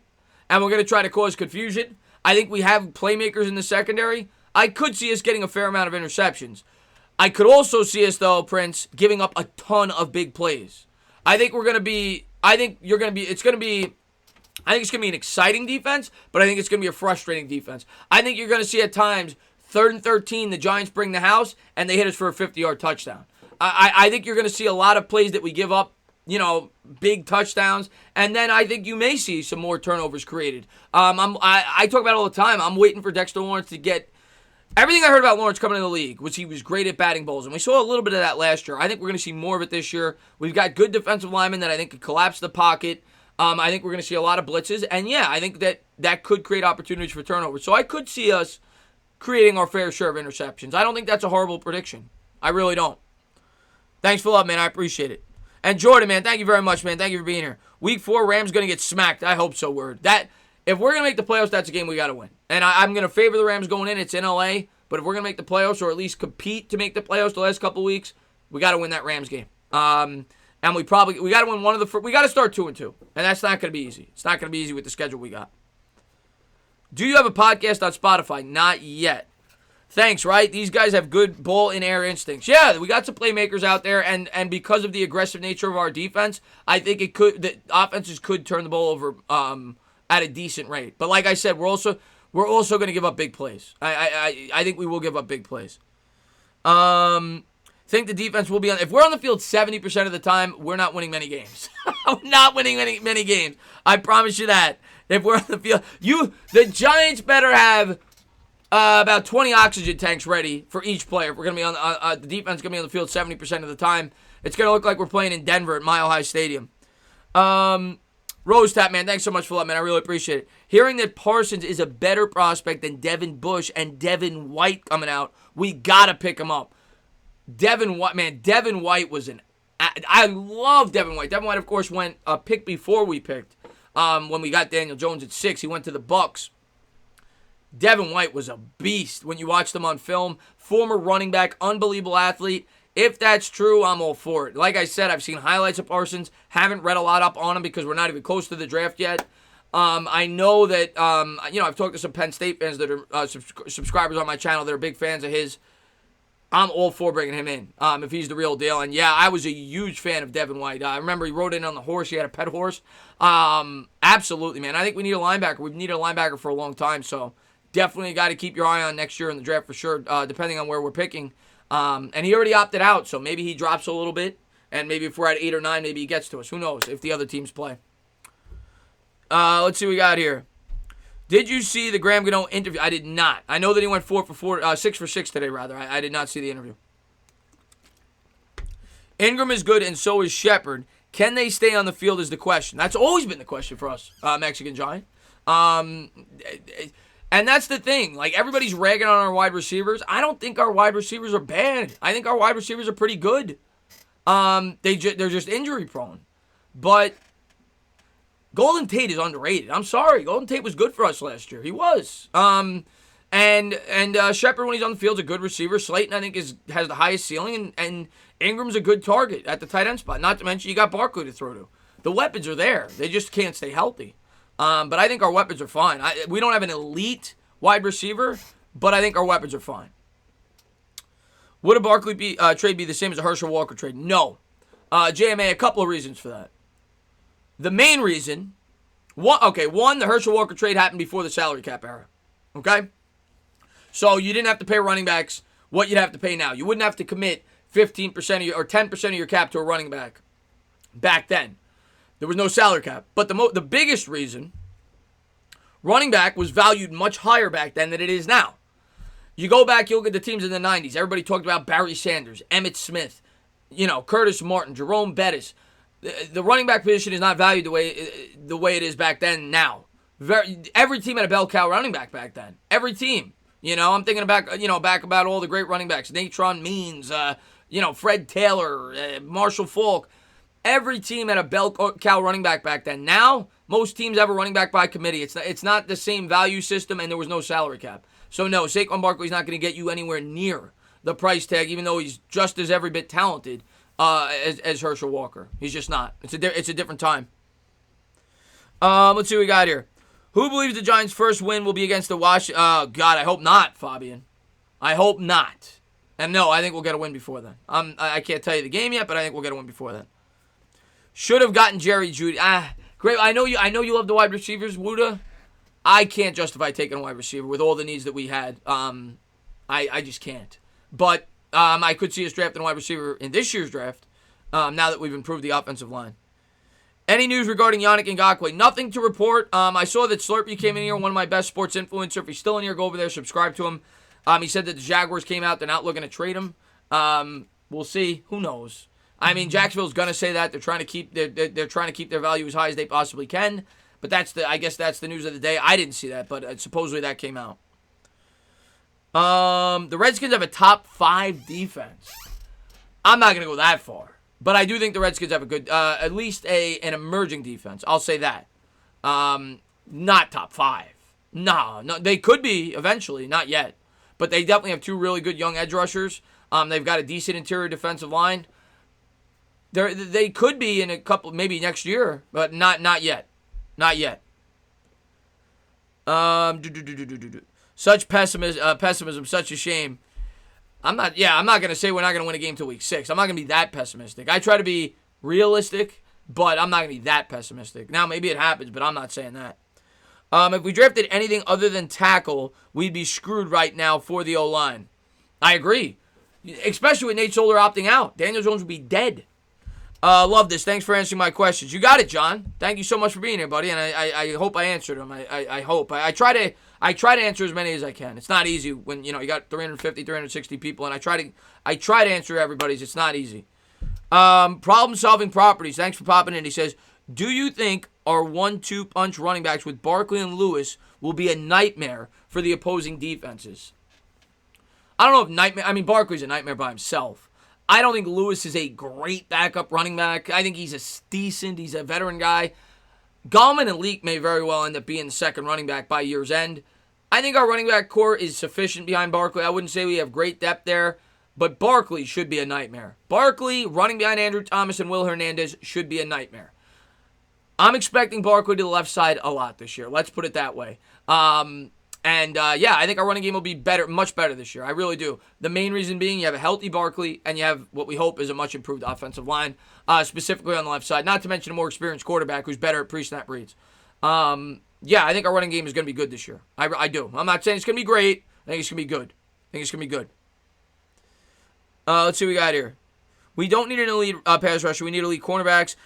There's two ways to go about it, Rose Tap. You could go with the elite coverage or you could go with the elite edge rushers. There's two ways to go about it with the defense that we're trying to instill. I tend to agree with you. I think that's what the Giants are trying to accomplish. Have a very strong secondary. Again, we're not there yet, but I think that's what they're trying to build, and then they're going to try to scheme a pass rush. And like you said, it can be done. The best defenses in football last year, the Patriots and Bills, that's the way they did it. The Ravens, that's the way they did it.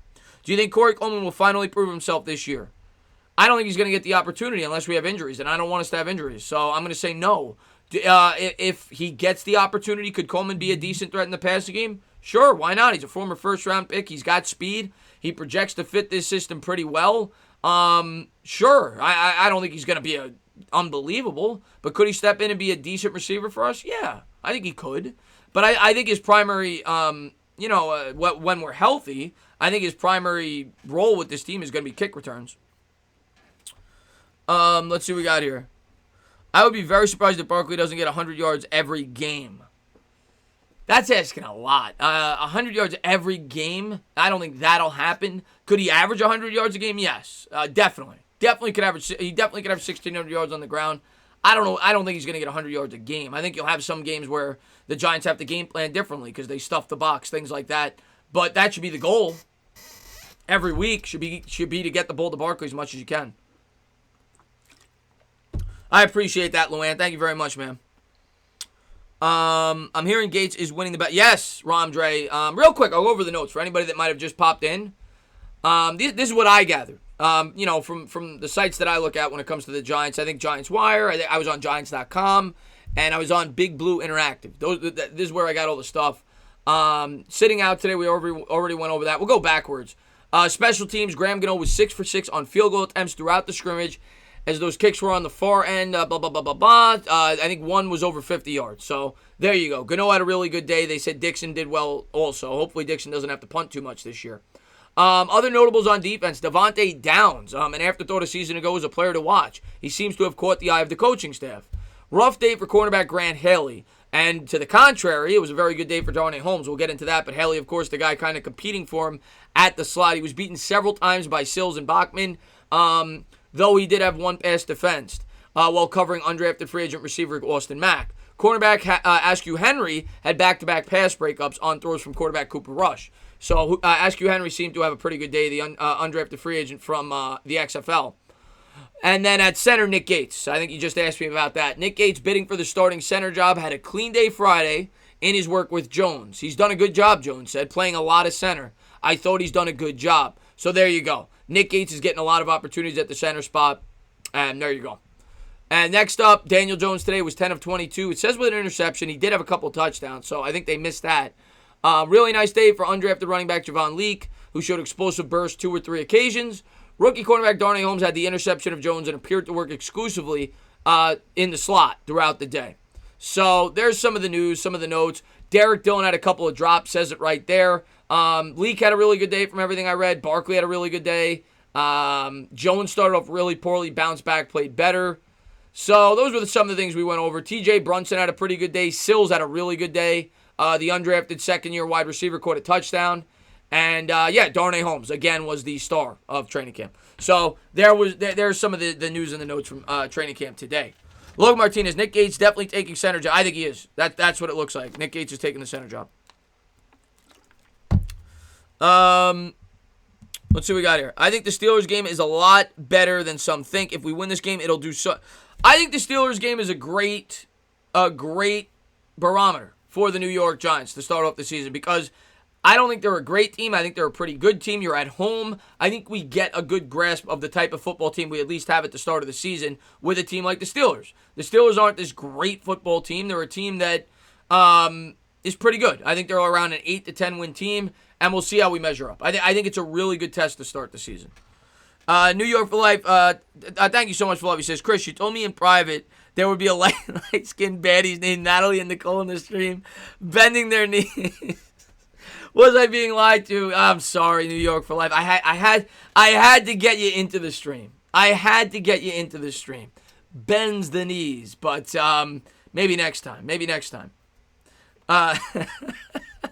If we could stop getting hurt at the beginning of the season, yeah, we.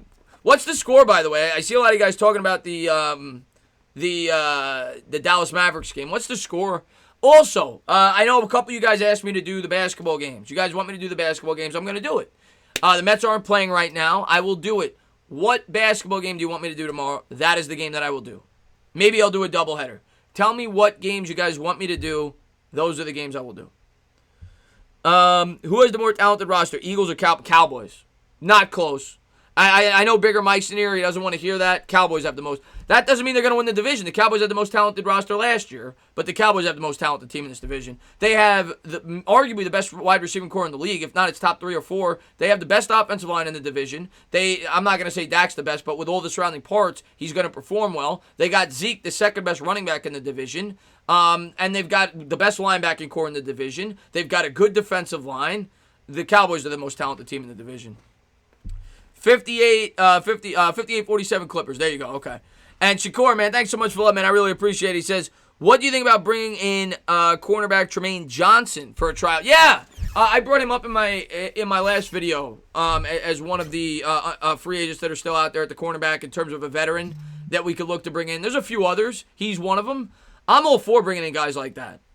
I see no harm in it. I think they should, to be honest with you. I see no harm in it. I'd be completely for it. But like I said, you won't make it to the basketball stream. No, never apologize, man. You're freaking awesome, man. You're always in my streams. Never apologize. But I am completely for bringing in a veteran. But if they feel loves the guy, loves the guy. But at a bare minimum, at least it provides some more depth, as with an exterior corner. But maybe Ballantyne's playing well also. Kyle, man, thanks so much for love. He says, hey, are you I'm watching Pat McAfee wrestling match tomorrow. Pat McAfee's wrestling? I didn't even know that. What is it, on YouTube? That should be entertaining. Do you think we will ever beat the Cowboys and Eagles again? Yeah. Why did I even think about that? Of course. I had to think about it for a bit. I mean, the way that the Eagles always find a way to beat it. No, of course we're going to beat them again. And I think it'll happen this year. I think we'll beat the Eagles this year. I'm saying it right now to you right now, Bigger Mike. Whoever else is in here, if Gavin's in here, I'm saying it to him. We're beating the Eagles this year. We're getting one win. I'm telling you right now, we're going to beat the Eagles once this year. Crispy, man, thanks so much for love, man. I really appreciate it. He says, what team do you think will surprise people in 2020? What's going on, Johnny Kelly? Listen, Crispy, I get laughed at all the time. And Broncos is a good answer. A lot of people say Broncos. I don't like the Broncos, but I know people are on the Broncos. Drew Lock finished strong. He went 4-1. Broncos' offensive line stinks, and it got worse. They lost their center, McGovern. I am not on the bandwagon for the Broncos, but I understand why people are. Another team that people are on the bandwagon for is the Cardinals. People laugh at me. I'm going to give you a team that is a deep sleeper, a team that everybody says winning 4 games. And I'm not going to be a homer. I'm not going to say the Giants. You're going to laugh. And maybe I'm going to look like a fool. Detroit Lions. Write it down. Detroit Lions. Everybody's got the Lions winning 4 games. I think they win at least 7 or 8. I think they compete and maybe snatch the 7th spot in the NFC. Detroit Lions. Benjamin, thanks so much for love. I appreciate it. He says, Jesus, you said you love the ladies. Where are they? I didn't sign up for a sausage fest. See, the Browns to me aren't a surprise team. The Browns are going to be good, but are they a surprise? I think everybody, a lot of people think the Browns are going to be good. The Colts to me aren't a surprise team. Maybe to some, I think the Colts are going to be good. Maybe a bit of a surprise. Afghanistan says we probably should have picked McGovern for around $10 million a season. I guess we'll see. Well, we got to see what Gates has got, man. We got to see what Gates has got, man. And yeah, I'm almost at 27K, man. Christopher, the Lions are what you call ungood. What's going on there, Johnny Kelly? Thanks for popping in this. Like I said, maybe I look like a fool. Matt Stafford threw 18 touchdowns, 5 picks in 8 games last year before he went down. They were 3-4-1. They lost their last 8 games without Stafford in the lineup. They lost like 2 or 3 games by like 4 points or less over the first 8 games in which they lost, one of which was to the Chiefs. I like the draft picks that the Lions brought in, and I like the young talent on their team that I think will progress. I think Hockenson will take a big jump. Maybe I look like a fool. I think the Lions are going to be better than people think. Let's see what we got. I hope so. I don't mind Detroit where it says, can we pull up 49ers by losing 5 years and build a strong team? I think we can, but I think we're a year away. I think because everybody looks at the Niners and they say, well, there's a team that won 4 games or whatever they won, 3-4 games the year before, then they went to the Super Bowl. But people forget, Garoppolo went down with an injury like week 2. Okay, they would have been a 7 or 8 win team. People liked the Niners going into that season. People thought they were going to be an improved team going into that season. And Garoppolo going down screwed up everything. So I think we're kind of where the Niners were the year before they went to the Super Bowl last year. And I'm not telling you we're going to the Super Bowl next year, but I do think we're going to be a much better team next year. But I still think we're a year away. But yeah, we can. That's the way the NFL works, man. How long is this video? I usually go to about 11:15. 11:15. Let's see what we got here. Browns are going to be a surprise. That's stacked. I don't. That's stacked. Oh, well, that would be a surprise if the Browns only win 2 games. But I think most people have the Browns pegged to win 9, 10, 11 games. So I don't really. I mean, the only reason I guess some people would consider them a surprise is because they're the Browns. But the Browns have talent. The Browns have a ton of talent. How many years until we start firing people again? Hopefully it doesn't happen, Rose Tap, in the near future. I don't want that. I want continuity. But you know the New York fans aren't going to want that. I guarantee this, guys. You'll see it on my page. You'll see it in my streams. Guarantee it. Write it down. Screen record this. If the Giants start out 0-3, there's going to be a large portion of Giants fans who say we need to fire Joe Judge. I'm telling you right now. That will happen. There will be Giants fans who say that. We got to have patience here. We got to let this play out. Subscribe to a great channel. Where is Nick the Wick? Nick the Wick was here. What's going on there, Luna, man? Thanks for popping in the stream, man. I heard the Phillies acquired right-hander David Hale from the Yankees and for right fielder Adrian Rush. What do you think of? I don't know enough about him, brother. To be completely honest with you, I don't know. I don't know enough about him. Logan Martinez says, "Yeah, what's going on, Logan?" Well, no, you know I'm not gonna be doing that, but there will be fans that do it. I guarantee it. We need to give Judge 2 years. We need to give Judge 3 years minimum. 3 years. You can't. We can't flip coaches every 2 years. Can't do it. You got to give him 3 years. If the NBA final begins September 30th, then will the new season is going to begin on Christmas. At least that's what I've heard. December 25th. The NBA draft is going to be mid to late October. You're going to have free agency right after that. There's basically no stoppage with the NBA. The finals are going to end early October. Then you're going to have the draft like 2 weeks later, and then you're going to have free agency 2 weeks after that, and then you're going to have your summer league games in winter, and then you're going to be playing.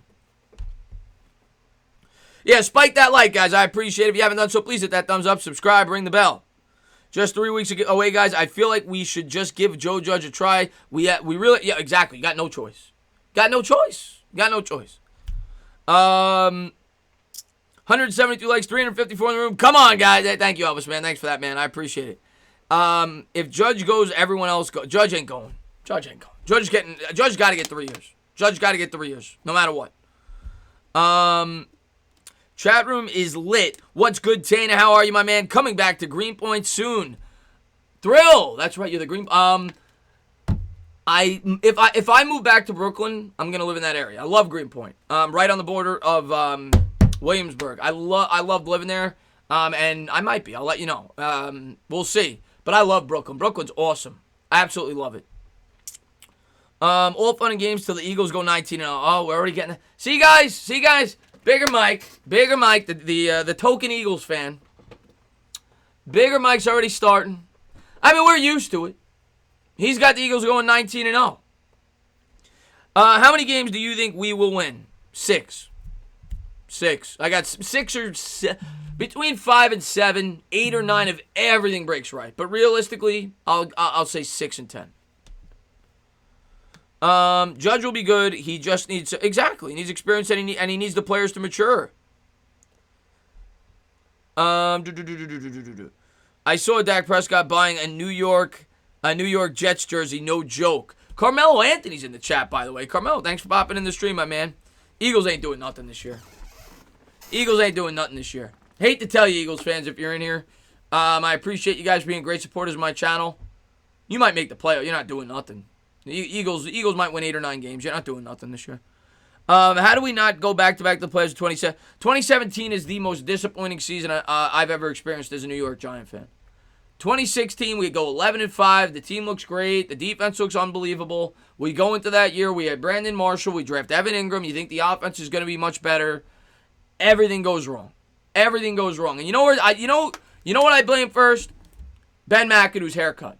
Okay? Ben McAdoo had the mushroom haircut. He looked like this goofy guy from Wisconsin. And then he said, I got to get the New Yorker.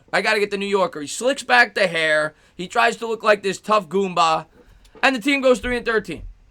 That's what happens when you try to be somebody you're not. So I blame McAdoo's hairstyle more than anything else. But all kidding aside, obviously the New York Giants had a ton of injuries that year. And the team regressed because of it. They couldn't overcome. The team quit. There's no doubt about it. The team quit the last 4 weeks of the year. The whole Eli thing at the end of the year was a complete mess. 2017 was the worst year I've ever experienced as a New York Giant fan.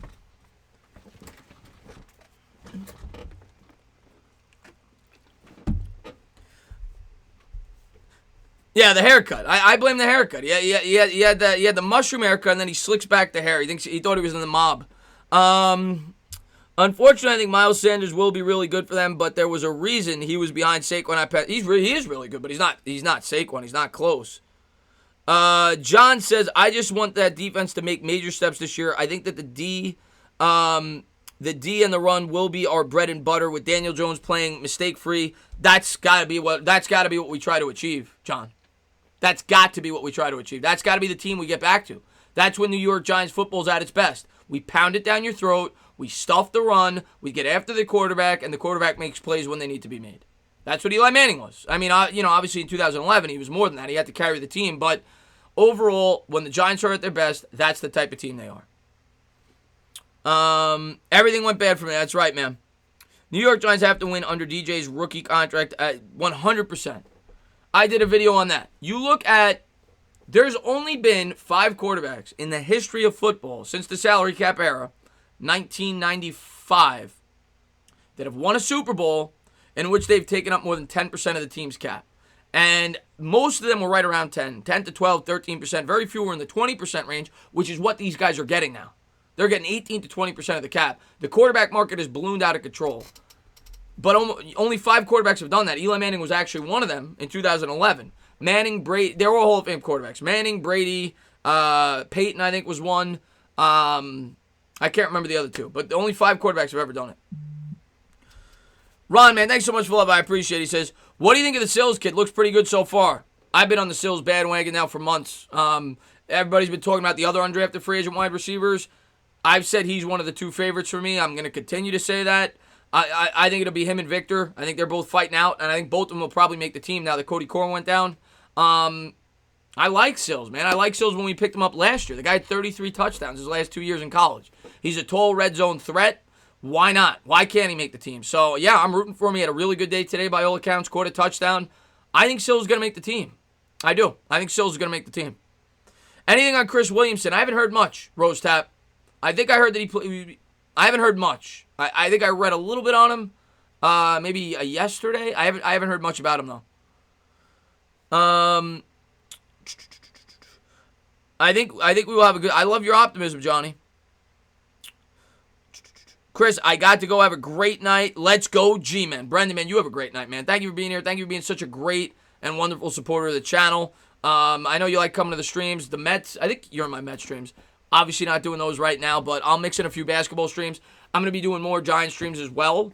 I was going to do that anyway, starting probably next week. We'll start it a week early because the Mets aren't playing. But yeah, for sure, I'll definitely be doing a lot more basketball streams than I was planning on doing. So if you guys enjoy that, I'll be live for that probably tomorrow. At least one, maybe 2 games. Maybe I'll do a doubleheader. Benjamin, thanks so much for love, man. I really appreciate that. And I know at the end of the stream, now I got 2 spins for Benjamin coming up, man. Thank you so much for love, man. I really appreciate all the support on the channel. Trisha, what's going on? Wuda says Eagles are sweeping the Giants again. Wuda, I love you. I do. Wuda, one thing I want to say thank you to Wuda for, and I always try to point out something that I recognize about subscribers whenever I can, when I remember things. One thing I want to say about Wuda that I want to say thank you for the compliment. I see you say it all the time.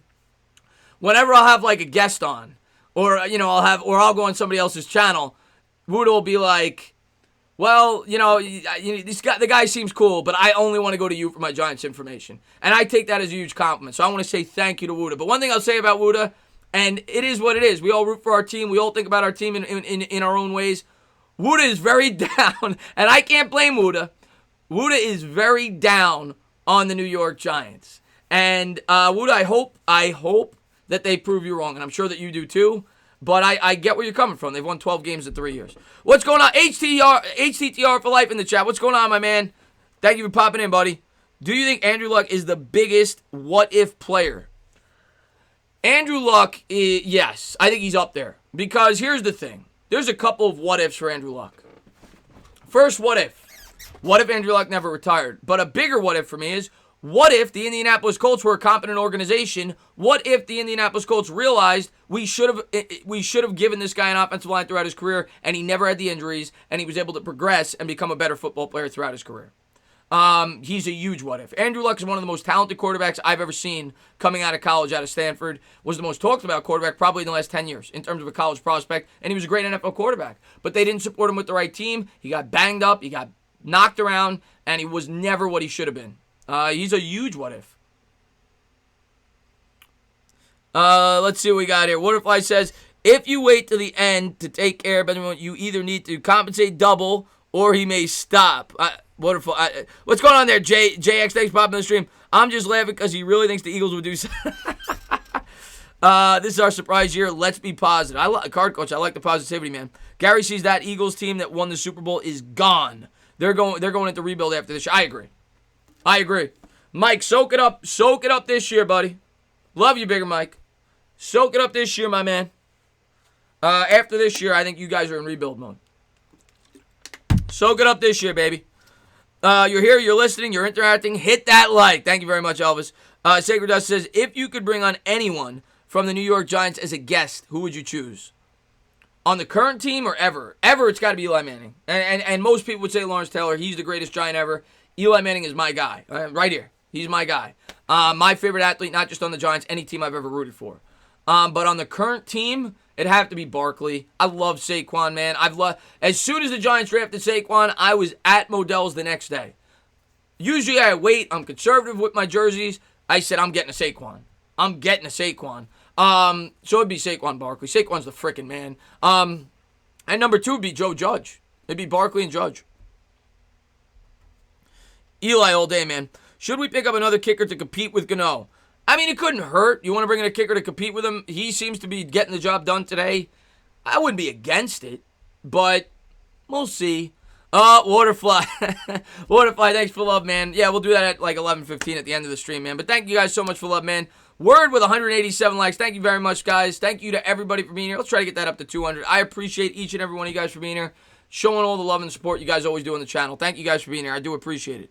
I have met LT. What's going on, Charles? Thanks for popping in. I have met LT like 10 to 15 times. I'm down $200 buying him drinks. Elvis, I'll tell you what. If I saw LT at a bar, I'd have to buy him a couple. I'd have to buy him a pitcher. Okay, and even then that wouldn't pay for it. I mean, I didn't get to see him play in his prime, but he won. He was the guy. Main reason we won two of our 4 Super Bowls. So I don't blame you for buying him drinks. I'm sure he gets a drink. Any bar he walks into in New York or New Jersey, he's getting a drink. You didn't like Daniel Jones very much. The reaction was epic. I like Daniel Jones. I just Barkley. I got Barkley above him, but yes, it wasn't even Daniel Jones. It was Josh Allen. I was in love with Josh Allen. If the Giants start out 0-4, what will Mara and Tish think? That's the question of the day. Of course, Mara has come out and said that the Giants better be better and basically insinuated that otherwise heads will roll and so on and so forth. And I don't like that he came out and said that. I think that you need to come out with a more patient approach and realizes that this is a team in rebuild mode. I mean, we play a challenging schedule, man. I don't know. I don't think they're going to fire anybody mid-season, but if the Giants finish the year 2-14, 3-13, yeah, Gettleman's not going to be here. I'll tell you that right now. Gettleman ain't going to last if we win 3 games. 4 games, probably not going to last. Come to Pembroke Pines, Florida. Chili's off of Pines. You will eventually see LT. Well, there you go. Marion Tish won't do it. What's going on, Real New York Giants Mafia? Stand up. Glad to see you in the chat, man. Great supporter of so many Giants content creators. Always see him in the streams. Ravens fan says, well, I think the Giants will improve. I still think they're going 6 to 8 wins because of their schedule. They play the much improved AFC North and the stacked NFC. Exactly. I kind of have the same exact mindset. I think we're a much improved team, but we may only see 1 or 2 more wins than we did last year because of the schedule. And because last year we played such an easy schedule. I think if the Giants played last year's schedule with this year's team, we might win 9 games. I think we're a much improved team, but we play a much tougher schedule. Not to mention the challenges that have been put in place for a young team with the pandemic and everything else. All new systems on offense and defense, don't have the proper time to learn it. Do you think Barkley will become a franchise running back? Yes. Yes. Yes. Ownership is partially to blame as well. Reese, yes. Ownership is just as much to blame as anything else. And I know, like I always say, I know that there's a lot of Giants fans that probably don't want to hear the Mara name. And I'm not trying to bash Mara. Seems like a great guy. He's not been a good owner, not recently. The way that he handled the Reese situation was not good. So the ownership is very much to blame for the situation that we're in right now. They are. Do you think Barkley will become a... Yeah, I already answered that. Every Eagles fan is mentally... I like the fact that we have a tough schedule. It will be a blessing in disguise for our team. I mean, the one thing I'll say about the schedule, every team's playing a tough schedule in our division. Every team in our division has to play those divisions. The Cowboys play that division. The Eagles play that division. So, I mean, they play more challenging teams because they finished higher in the division last year. But they all play a tough division. So, I don't think our division winner is going to win. I know I said in my Discord today, Cowboys might win 11 or 12 games. Now that I think about it, they play a tough schedule. They're probably not going to win more than 10. I think our division winner wins 9 or 10 games. I don't think you're going to see a lot of wins out of our division. Our schedule's too tough, man. Recap, please, Charles says. Yeah, I recapped twice already. What's going on, Jay? Thanks for popping in the stream.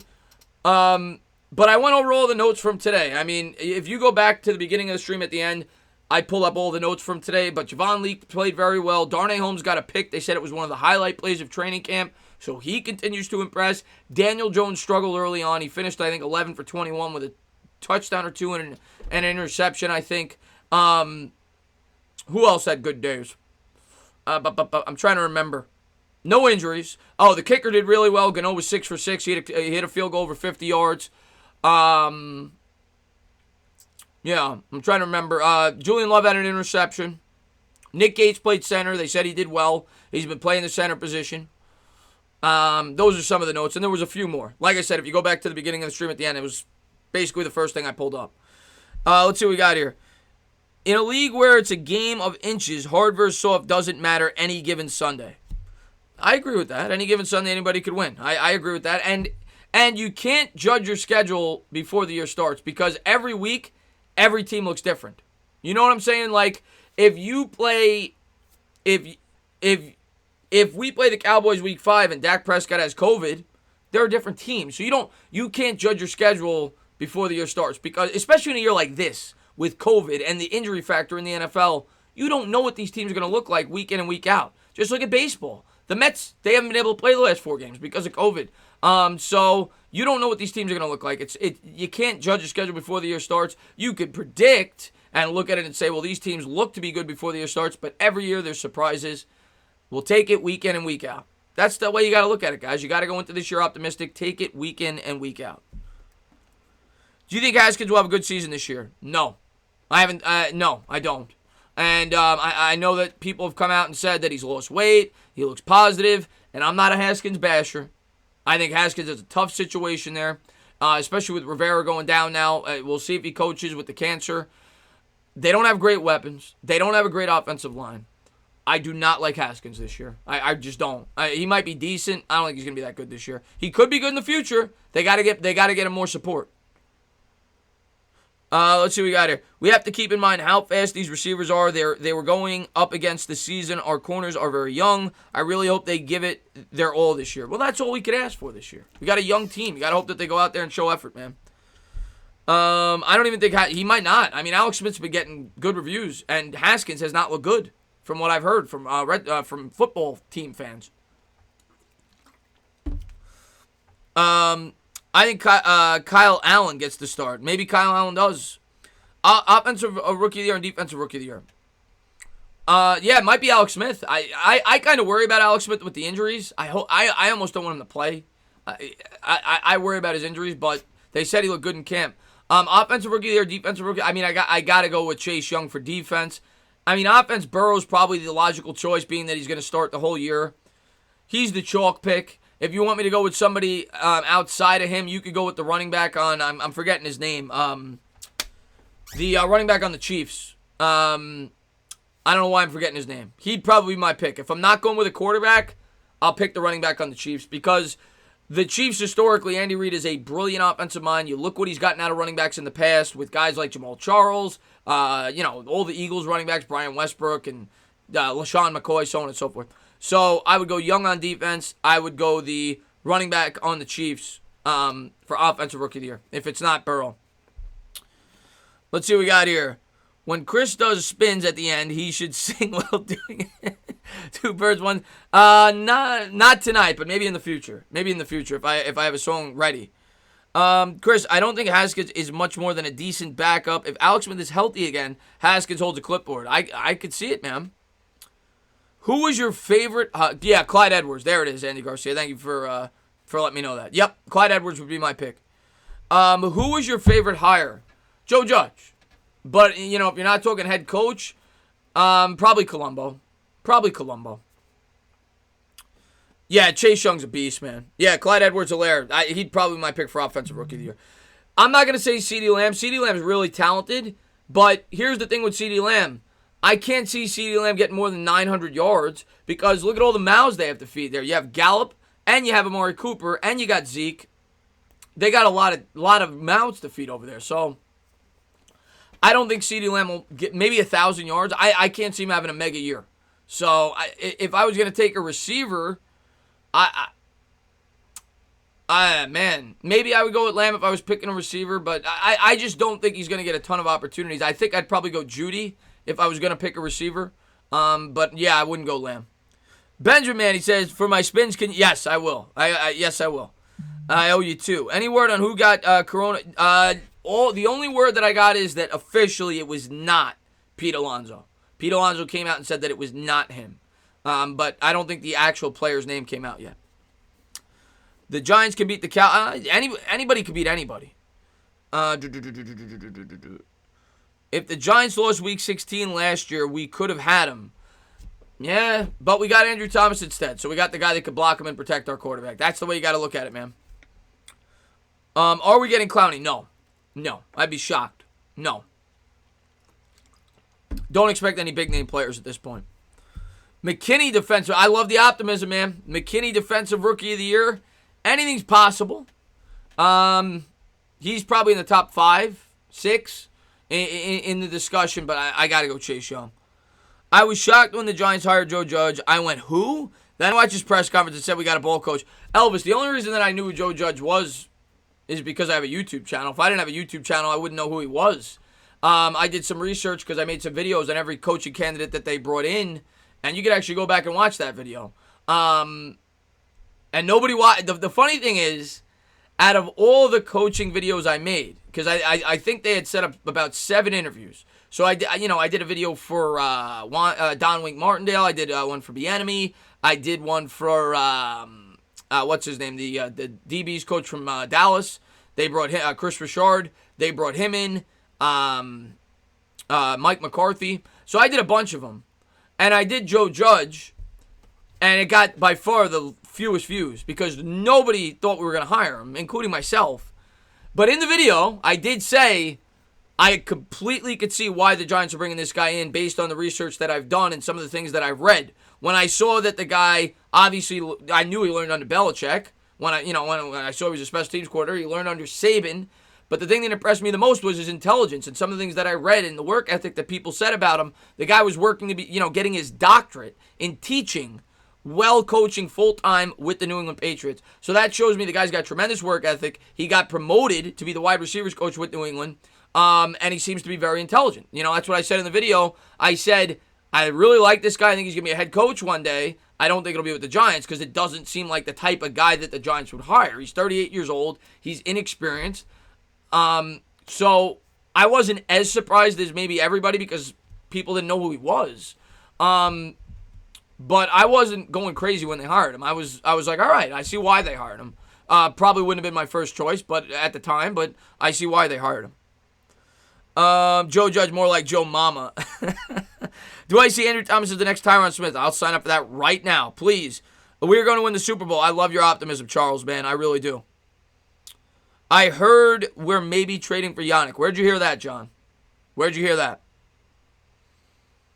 I love this topic right now where it says, we won a Super Bowl for the past 4 decades. We will win one this decade. Yeah, we won 86, 90. Yes, we did. Yes, we did. So hopefully we do. Hopefully we do. Hopefully that bad. I mean, I would like to think we will. We got 10 years. So hopefully that happens. Anthony says, I've been hearing Will Hernandez has been dominating in practice. That true, Chris? I heard that a couple of practices ago when it came out when we were getting really physical with the one-on-one drills, with the offense and the defense. People were saying it was the most physical practice. The guy that stood out the most on the offensive line was Hernandez, so I did hear that. I think Hernandez is going to play well this year. I think the scheme fits him better than the scheme that we previously had. Call Chris Mr. Negativity. What did I say that was negative? I'm trying to think what did I just say that was negative? I said that I like Joe Judge. What did I... Slurpee, I'm trying to think where you're going with that. We're going to win the Super Bowl. I hope so. Javon Lee, Gettleman steal. Watch him. All right, let's talk about a Gettleman steal, okay? For all of the Gettleman bashers out there, and then we got a ton, and I'm sure there's a ton in this stream right now, and there are reasonable... there are reasons to hate Dave Gettleman. He's done some bad things. Can we give him some credit for Nick Gates? For everybody that bashes Gettleman, can we give him some credit for Nick Gates? Undrafted, free agent, offensive lineman. The guy played well last year at both the guard and the tackle. And now he's your starting center, and they say he's playing well in camp. Undrafted. You want to bash him for some of his moves, you got to give him credit for his others. Can we give him some credit for Nick Gates? Great Wood says, I am negative. We got work to do to win one. We got 7 solid defensive players, 2 more pieces. I think we need at least 2, maybe 3. If he's available when we pick next year, I would love Parsons. I would love Parsons. Do I know Chris Smoove? I've heard the name. Yes, Marcus Golden was a sneaky tag move as well. Do you play fantasy football, and who are some steals in the late rounds? I do. I haven't done a ton of research. I have to do more research before I can give you a real good answer with that. I'm going to be doing some more fantasy drafts. I got to do better, man. Great Woody says, the 6'6 center, no thanks. But he played well as a tackle and a guard regardless. He's an undrafted player that produced. Do you think we will ever see another dynasty like Tom Brady Patriots? No. And I'm going to tell you why. I'm going to tell you why. I'm going to tell you why I don't think we'll see that. For that to happen, you need players who are not selfish. You need players who buy in. You need an incredible coaching staff. And you need a quarterback like Tom Brady who's willing to take half of what he's worth to win in today's day and age. I don't think you'll ever see it again. I don't. The Patriots dynasty, what they've been able to do in the salary cap era, is unmatched. I don't think you'll ever see it again. I really don't. Odell need to come back this year. Not happening. Only change we make the playoffs is if Peppers goes back to Michigan Peppers. I mean, Peppers was pretty good for the Giants last year in the 11 games he played. He's got to stay healthy. I want AJ Dillon, Green Bay. The thing is, though, they got another running. What's his name? Why does the name escape me? He's a really good running back. He had like 14 touchdowns last year. They got another running back there. Dillon's good if you're in a keeper league. I could see Dillon being really good in a keeper league. I don't really like him in terms of fantasy this year. They got why does the name escape me? But they got a good running back. Would you take Gano or Matt Prater? I mean, a kicker's a kicker. Gano at this point looks to be pretty good. But if you want to bring in another guy, I mean, is Prater available? I don't even know. I don't even know. I know Prater's been with the Lions. Number one pick, I'm taking Barkley. Call me a homer. I'm taking Barkley. If I got the number one pick. What's going on? Yeah, Aaron Jones. There you go. What's going on, Joe Black? Thanks for popping in the stream, man. What's up, Chris? Thoughts on DeAndre Baker's situation? Thoughts on DeAndre Baker's situation. I heard that there was an update. I skimmed through it. It didn't seem like it was any real update on Baker. It was more of an update that they weren't prosecuting somebody that was one of the false witnesses. It's why I didn't talk about it on the channel. You know, I don't know, man. I know that the court case is supposed to be the first day of the season, but even then, there's a very good chance that it won't be settled in court. And if it is, there's probably a high probability if it's settled the first day, it's probably due to the fact that there's a deal made. And if there's a deal made, he's probably going to admit some sort of guilt. So I don't think, and let's just say, hypothetically, let's just say Baker's ruled innocent the first day he goes to court, which is the first game that we play, or I think it's the day after the first game that we play. Yeah, because I don't think courts open on Sunday. I think it's the day after. Let's just say that happens. Guy's not in football shape. The guy has not learned the playbook. He wouldn't be able to play till at least week 4 or 5. So even in the best case scenario, he's not playing to start the year for at least 3 or 4 weeks. And don't expect the best case scenario. Don't expect DeAndre Baker to be a New York Giant. What's going on there, Happy Teddy Bear? Thanks for popping in the stream, man. Blue-white scrimmage next Friday. MetLife televised. Yup, I'll be streaming that on here, Joseph. You come over here, hang out. We'll talk about the game. We'll watch it together. That'll definitely be here. I'll definitely be doing that game. The only way the Giants go to the playoffs is if the rest of the NFC gets the flu. Like my cousin Vinny. The whole store got the flu. Do you ever see Eli getting back into football? It's possible, Anthony. I've been asked that question a lot. I don't view Eli Manning as a coach. I just don't. I think he's a guy that's going to enjoy his retirement. He's got his kids. He's got his wife. I think he could definitely be involved in the organization in some capacity, kind of like David Tyree was. I think he had a role. But I don't see him being like a offensive coordinator or a head coach. I don't think he wants to take on that type of responsibility. Maybe I'm wrong. He's definitely an intelligent guy. Maybe he could be a quarterback's coach, something like that. I could see him being a guy that comes every training camp and helps out the rookies, stuff like that, as a mentor. But I don't think he's going to have like a prominent role as a coach. I don't. Baker sucks. Your defense is only as good as your third cornerback, and I think Baker's done as a New York Giant. I really do. I think he's done.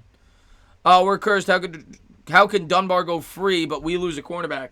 Well, maybe we'll find out, Jericho. Maybe we'll find out that Baker was more involved than we think. The best team will be Dak and Odell move to the Giants. Yvonne says, do you think Danny Dollars will have a better season than Carson Wentz? No. I think he could be. I think he could evolve into a better quarterback than Wentz. I think it's possible, but I think we're jumping the gun. I mean, Carson Wentz is still one of the best quarterbacks in the league when he's on the field. Carson Wentz was great last year. When you look at what Carson Wentz overcame last year, the Eagles had a ton of injuries. He still threw like 31 touchdowns. No. Carson Wentz is the best quarterback in this division. I don't even think it's close. Who's going to have the most sacks? I'm going to go with Golden. If he gets the opportunity, I'll go with Golden. Number one pick, who you taking next year? It's Trevor Lawrence. Unless you want to stick with your quarterback, then you trade down. But it's Trevor Lawrence, or you trade down. Whoever has the number one pick, more than likely, is taking Lawrence, or they're trading out of the pick. I'd be shocked if it goes any other way. Now, that could change. Say they play and Trevor Lawrence sucks this year, but right now, Trevor Lawrence is far and away the number one pick. I really appreciate Chris's honesty. I try not to lie, guys. I try to be honest. I try not to be a cheerleader on this channel. I know Giant fans would want to hear, oh, yeah, Jones is better than Wentz. I can't tell you that with a straight face. Carson Wentz is one of the best quarterbacks in the league. He's had injury problems, and the Eagles don't have a lot of weapons. And trust me, I like to rag on the Eagles as much as the next Giant fan. But I got to be honest. Carson Wentz is a very good quarterback. Who finishes last in the NFL? I'm going to go with either the Jaguars or the Panthers. I think those are the two worst teams going in. That's my prediction. Jaguars or the Panthers. I think the Bengals will be a little bit better than people think. I go Jaguars or the Panthers. Can't wait for football season. You and me both, man. Are you high on Darnold? Jets fans think he's the next Peyton Manning, and he has yet to prove anything. I wouldn't consider myself high on Sam Darnold. I would consider myself higher than most Giant fans on Sam Darnold that I talk to. I talk to a lot of Giants fans on here, a lot of Giants YouTubers on here, and they rag on Darnold. They say he sucks. I don't think he sucks. I'm not ready to say he's great. I think he could be good.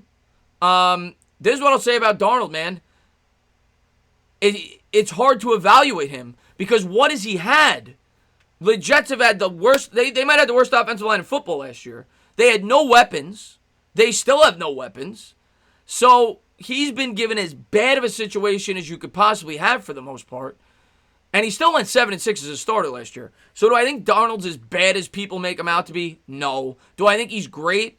No. Not yet, at least. Could he be? Maybe. But it's a wait-and-see approach for me with Darnold. And I still think they're a year away from giving him the team that he needs to be successful. He needs another premium weapon. They've improved the offensive line this year, but I still think he's a year away.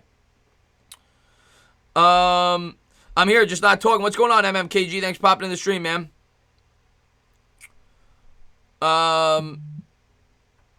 Talking smack about Donald, where Bad Dog at?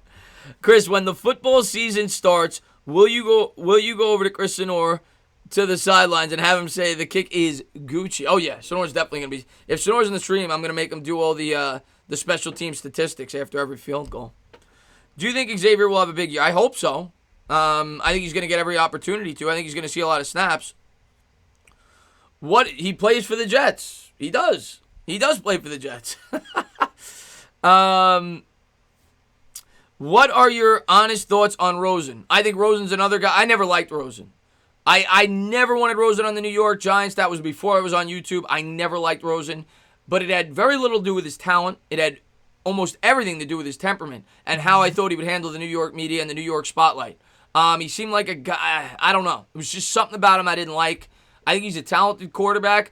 He's another guy. How do you evaluate Josh Rosen? Josh Rosen came into the league with the Arizona Cardinals with the worst offensive line in football, wasn't given the proper foundation. They got rid of him after 1 year. He got traded to the Dolphins, who had no talent whatsoever. They didn't give him much of an opportunity. So I don't see how you could evaluate Rosen. Rosen has had so much bad luck, but I never wanted Rosen with the Giants. I never thought he was a fit. Maybe he could bounce back if he gets the right situation. Maybe he goes to the Colts after Rivers retires. They've got a good offensive line. They've got some weapons. Maybe. But I'm not very high on Rosen.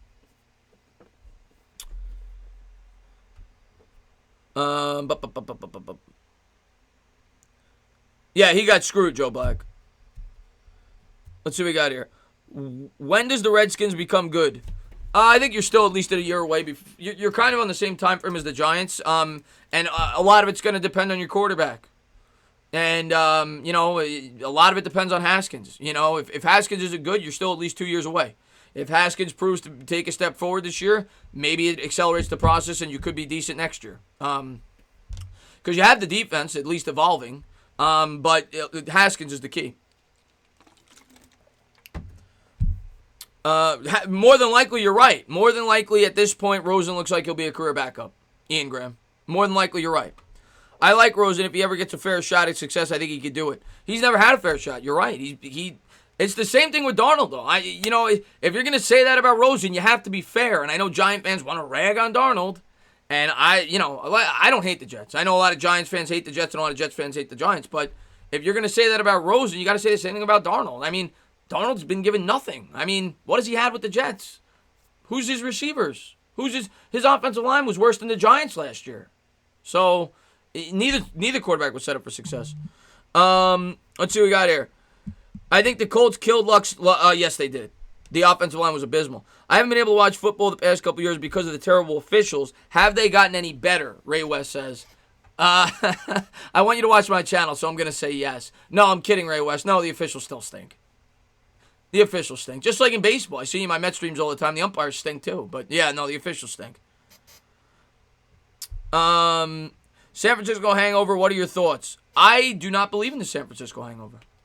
I think the 49ers are I think the 49ers are going to be pretty competitive this year. I do not believe in the San Francisco hangover. I know the Super Bowl hangover is a thing year in and year out, and a lot of people are going to jump on that. 49ers got a really good team. 49ers got a really good team. Yeah, I like the Niners. Matter of fact, I might pick the Niners this year. I like the Niners. I don't think they're going to have a hangover. Quincy Enunwa. That was their number one guy. Quincy Enunwa. And then Robbie Anderson. I mean, come on. And their offensive line, like I said, as bad as it gets. Chris, who do you think will have a better season, Darnay Holmes or McKinney? That's a really good question. It could be Holmes, just for the simple reason that he's not being asked to do all these different things. He's being asked to do one specific thing. Just play the slot, play it well. You're asking McKinney to do all these different things. So I could see it being Holmes. That's a tough question. I hope it's McKinney, but it could be Holmes. Let's see what we got here. Tana, have you seen the next Peyton highlights? No, I have not, Fabian. Yeah, now the Colts have an O-line. Chris, nope, Darnold sucks. What did DJ have for protection? Wide receivers available, Ingram out, Saquon injured. Come on. I'm not comparing Jones and Darnold, though. That's not the question. I would rather have Jones than Darnold. That's not what I was asked. Darnold still went 7-6. I mean, I'm not going to just completely write the guy off. He's decent. Now, he could be. I'm not going to say he sucks. I mean, and if we're being fair, Jones did great. It's not a competition. It's people asking me about Darnold. It's not a competition. Do you think Tom Brady going to play good? Do I think Tom Brady's going to play good? Yes. I think he's got a great offensive mind with Bruce Arians. I think he's got great weapons with the Tampa Bay Bucks. I'm not a Brady guy. I think he's over the hill, but I think he's in a perfect situation to succeed and to get the most out of his talents. Am I going to call the Lakers game tomorrow? I might. I'm definitely going to call some NBA games because the Mets aren't playing. I might call the Lakers game. Might do a doubleheader. I haven't decided yet. I got to look at the schedule. I know the Lakers will be the late game. What's our biggest offensive strength? Obviously, apart from Barkley. I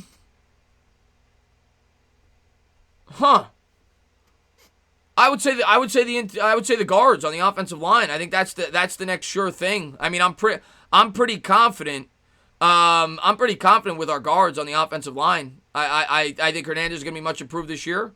Obviously Zeitler. So I would say our guards. The tackles I want to say, but they're still inexperienced. I would go with the guards as the next shirt up position for me after Saquon Barkley. And Ingram when he's healthy. He's one of the better tight ends in the sport. So that would be my answer there. Chris, do you think Brady might struggle because of the Bucs offensive line? No. Here's what I'm going to say, man. Brady is so good at pre-snap reads, reading defenses. He's the smartest quarterback in the league. He gets the ball out fast. I think Brady will get it done there. I do. I'm not saying he's going to throw for 5,000 yards. I think he's going to play well. I do. I think he'll play well for the Bucs. Who is the best team we beat this year? Ooh. I think the best team that we have a chance to beat is the Bucs. And it's because I think there's a lot of factors going into that game that play in the Giants' favor. They play on Thursday night the week before. They've got, I think they play on Thursday night. Yeah, I think they have like 4 extra days of rest. The Bucs are traveling to New York, and they're going to be in Vegas the week before.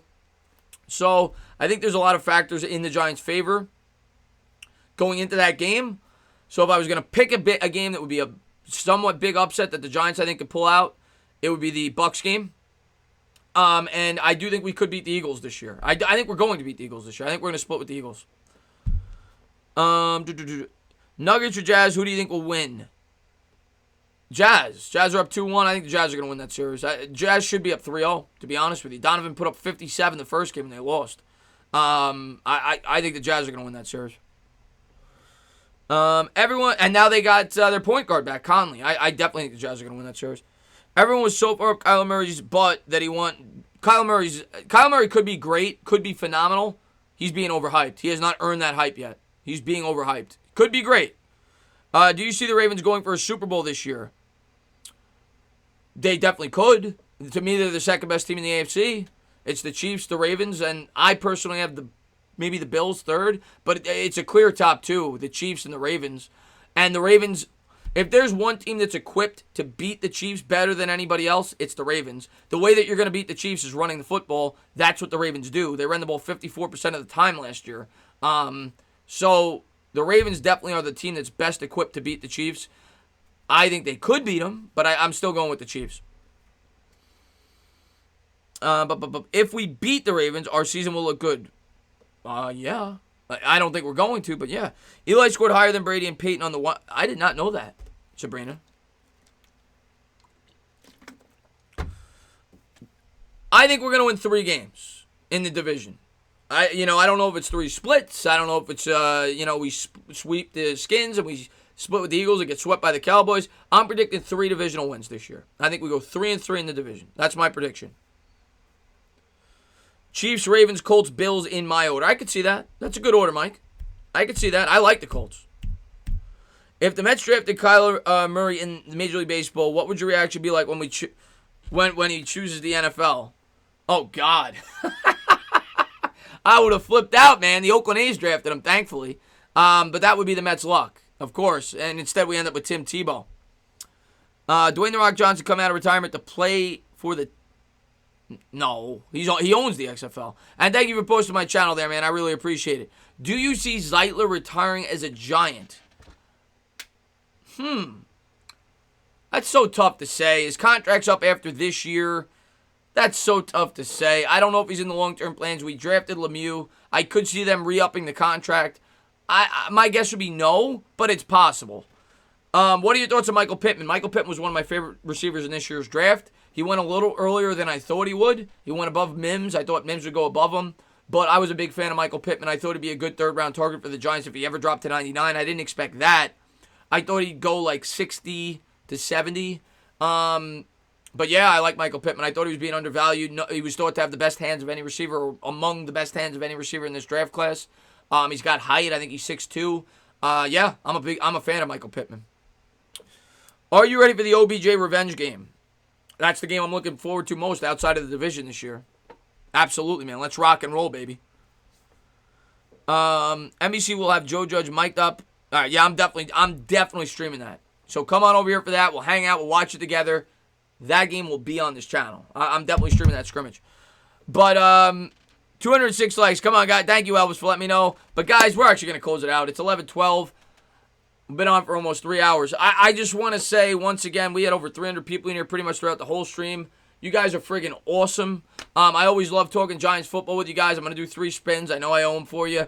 I just want to say thank you to all you guys for all the love you guys always show my channel. You guys always come into the streams. You guys always blow it up. I'll try to have some videos up for you guys. I'm just trying not to force content. I figured there was a lot that came out today. I was like, I'd rather just go live and go over it with you guys, talk about it for a few hours, answer some of your questions, talk about training camp. We really haven't gotten to see any video footage. There's been no preseason games. So figured we go live, we talk about it tonight, and have a fun Friday night. I want to say thank you to everybody who came in tonight and always shows my channel so much love, man. You guys are phenomenal. You guys are the best supporters on YouTube. You really are. Can't wait till we have football and we get to experience some Giants games together. We get the preview videos up, everything else. It's going to be so much fun. And Benjamin, thank you so much. T minus 2 minutes till. Yes, that's right, Benjamin. Thank you very much. Lake Nono, you have a great night, man. Thank you for being here. Haven't been here in a while, Tana. Well, Jeffrey Young, I'm happy that you're here. Hopefully you come back as we get the Giant content up and running. Have a good night, Ray West. Thank you for being here. Thank you, Chris. Sorry I was late. Don't ever apologize for being late, man. Thank you so much for being here. Omkar, you have a great night. Thank you to everybody for being here. Yvonne, man, you're the friggin' man. Thank you for being here. Good night, Anna. Your videos are great to listen to while I play Madden. Thanks, man. Zach, thank you. Thank you for being such a great supporter of my channel, and always being here and supporting it, man. I can't say thank you enough. Word, man, you're the friggin' man, dude. Thank you for being here. Like I said, if you're an NBA fan or you just want to come and watch me call a game and I get into it, tomorrow I'll definitely doing some NBA streams. I said I was going to do that. I'll probably do a doubleheader. Yeah, I'll take a look at the schedule. I haven't decided yet, but I'll probably do at least one game, maybe two tomorrow. So come on by for that if you want to, and I'll try to have some Giants videos up tomorrow. Thank you guys for being here. We got to get these spins going. X-Man, have a great night. Sabrina, have a great night. Ian, have a great night. Thank you, thank you, thank you, thank you, thank you. Peace out, chat. Word, have a great one. Okay, so here we go. I owe 3. All right, you ready? This one's for you. If you haven't seen these, I do these in my baseball streams. I look like an absolute lunatic, but Benjamin wants to have fun with it. We do it. So here we go. You ready? Stand up, baby. Here we go. Ah! There's one. I got better at these. Ah! By the way, my neighbors called the cops 3 times yesterday, Benjamin. And here's another one for you. Whee! Thank you. We'll go one more for you. We'll go one more. Whee! So there you go. Thank you to everybody for being here. I really appreciate it. You guys are the best. Thank you for being the best supporters on YouTube. Love you guys. We'll talk soon. And I'll have some videos up tomorrow. You guys are awesome. We'll talk soon. Have a good one.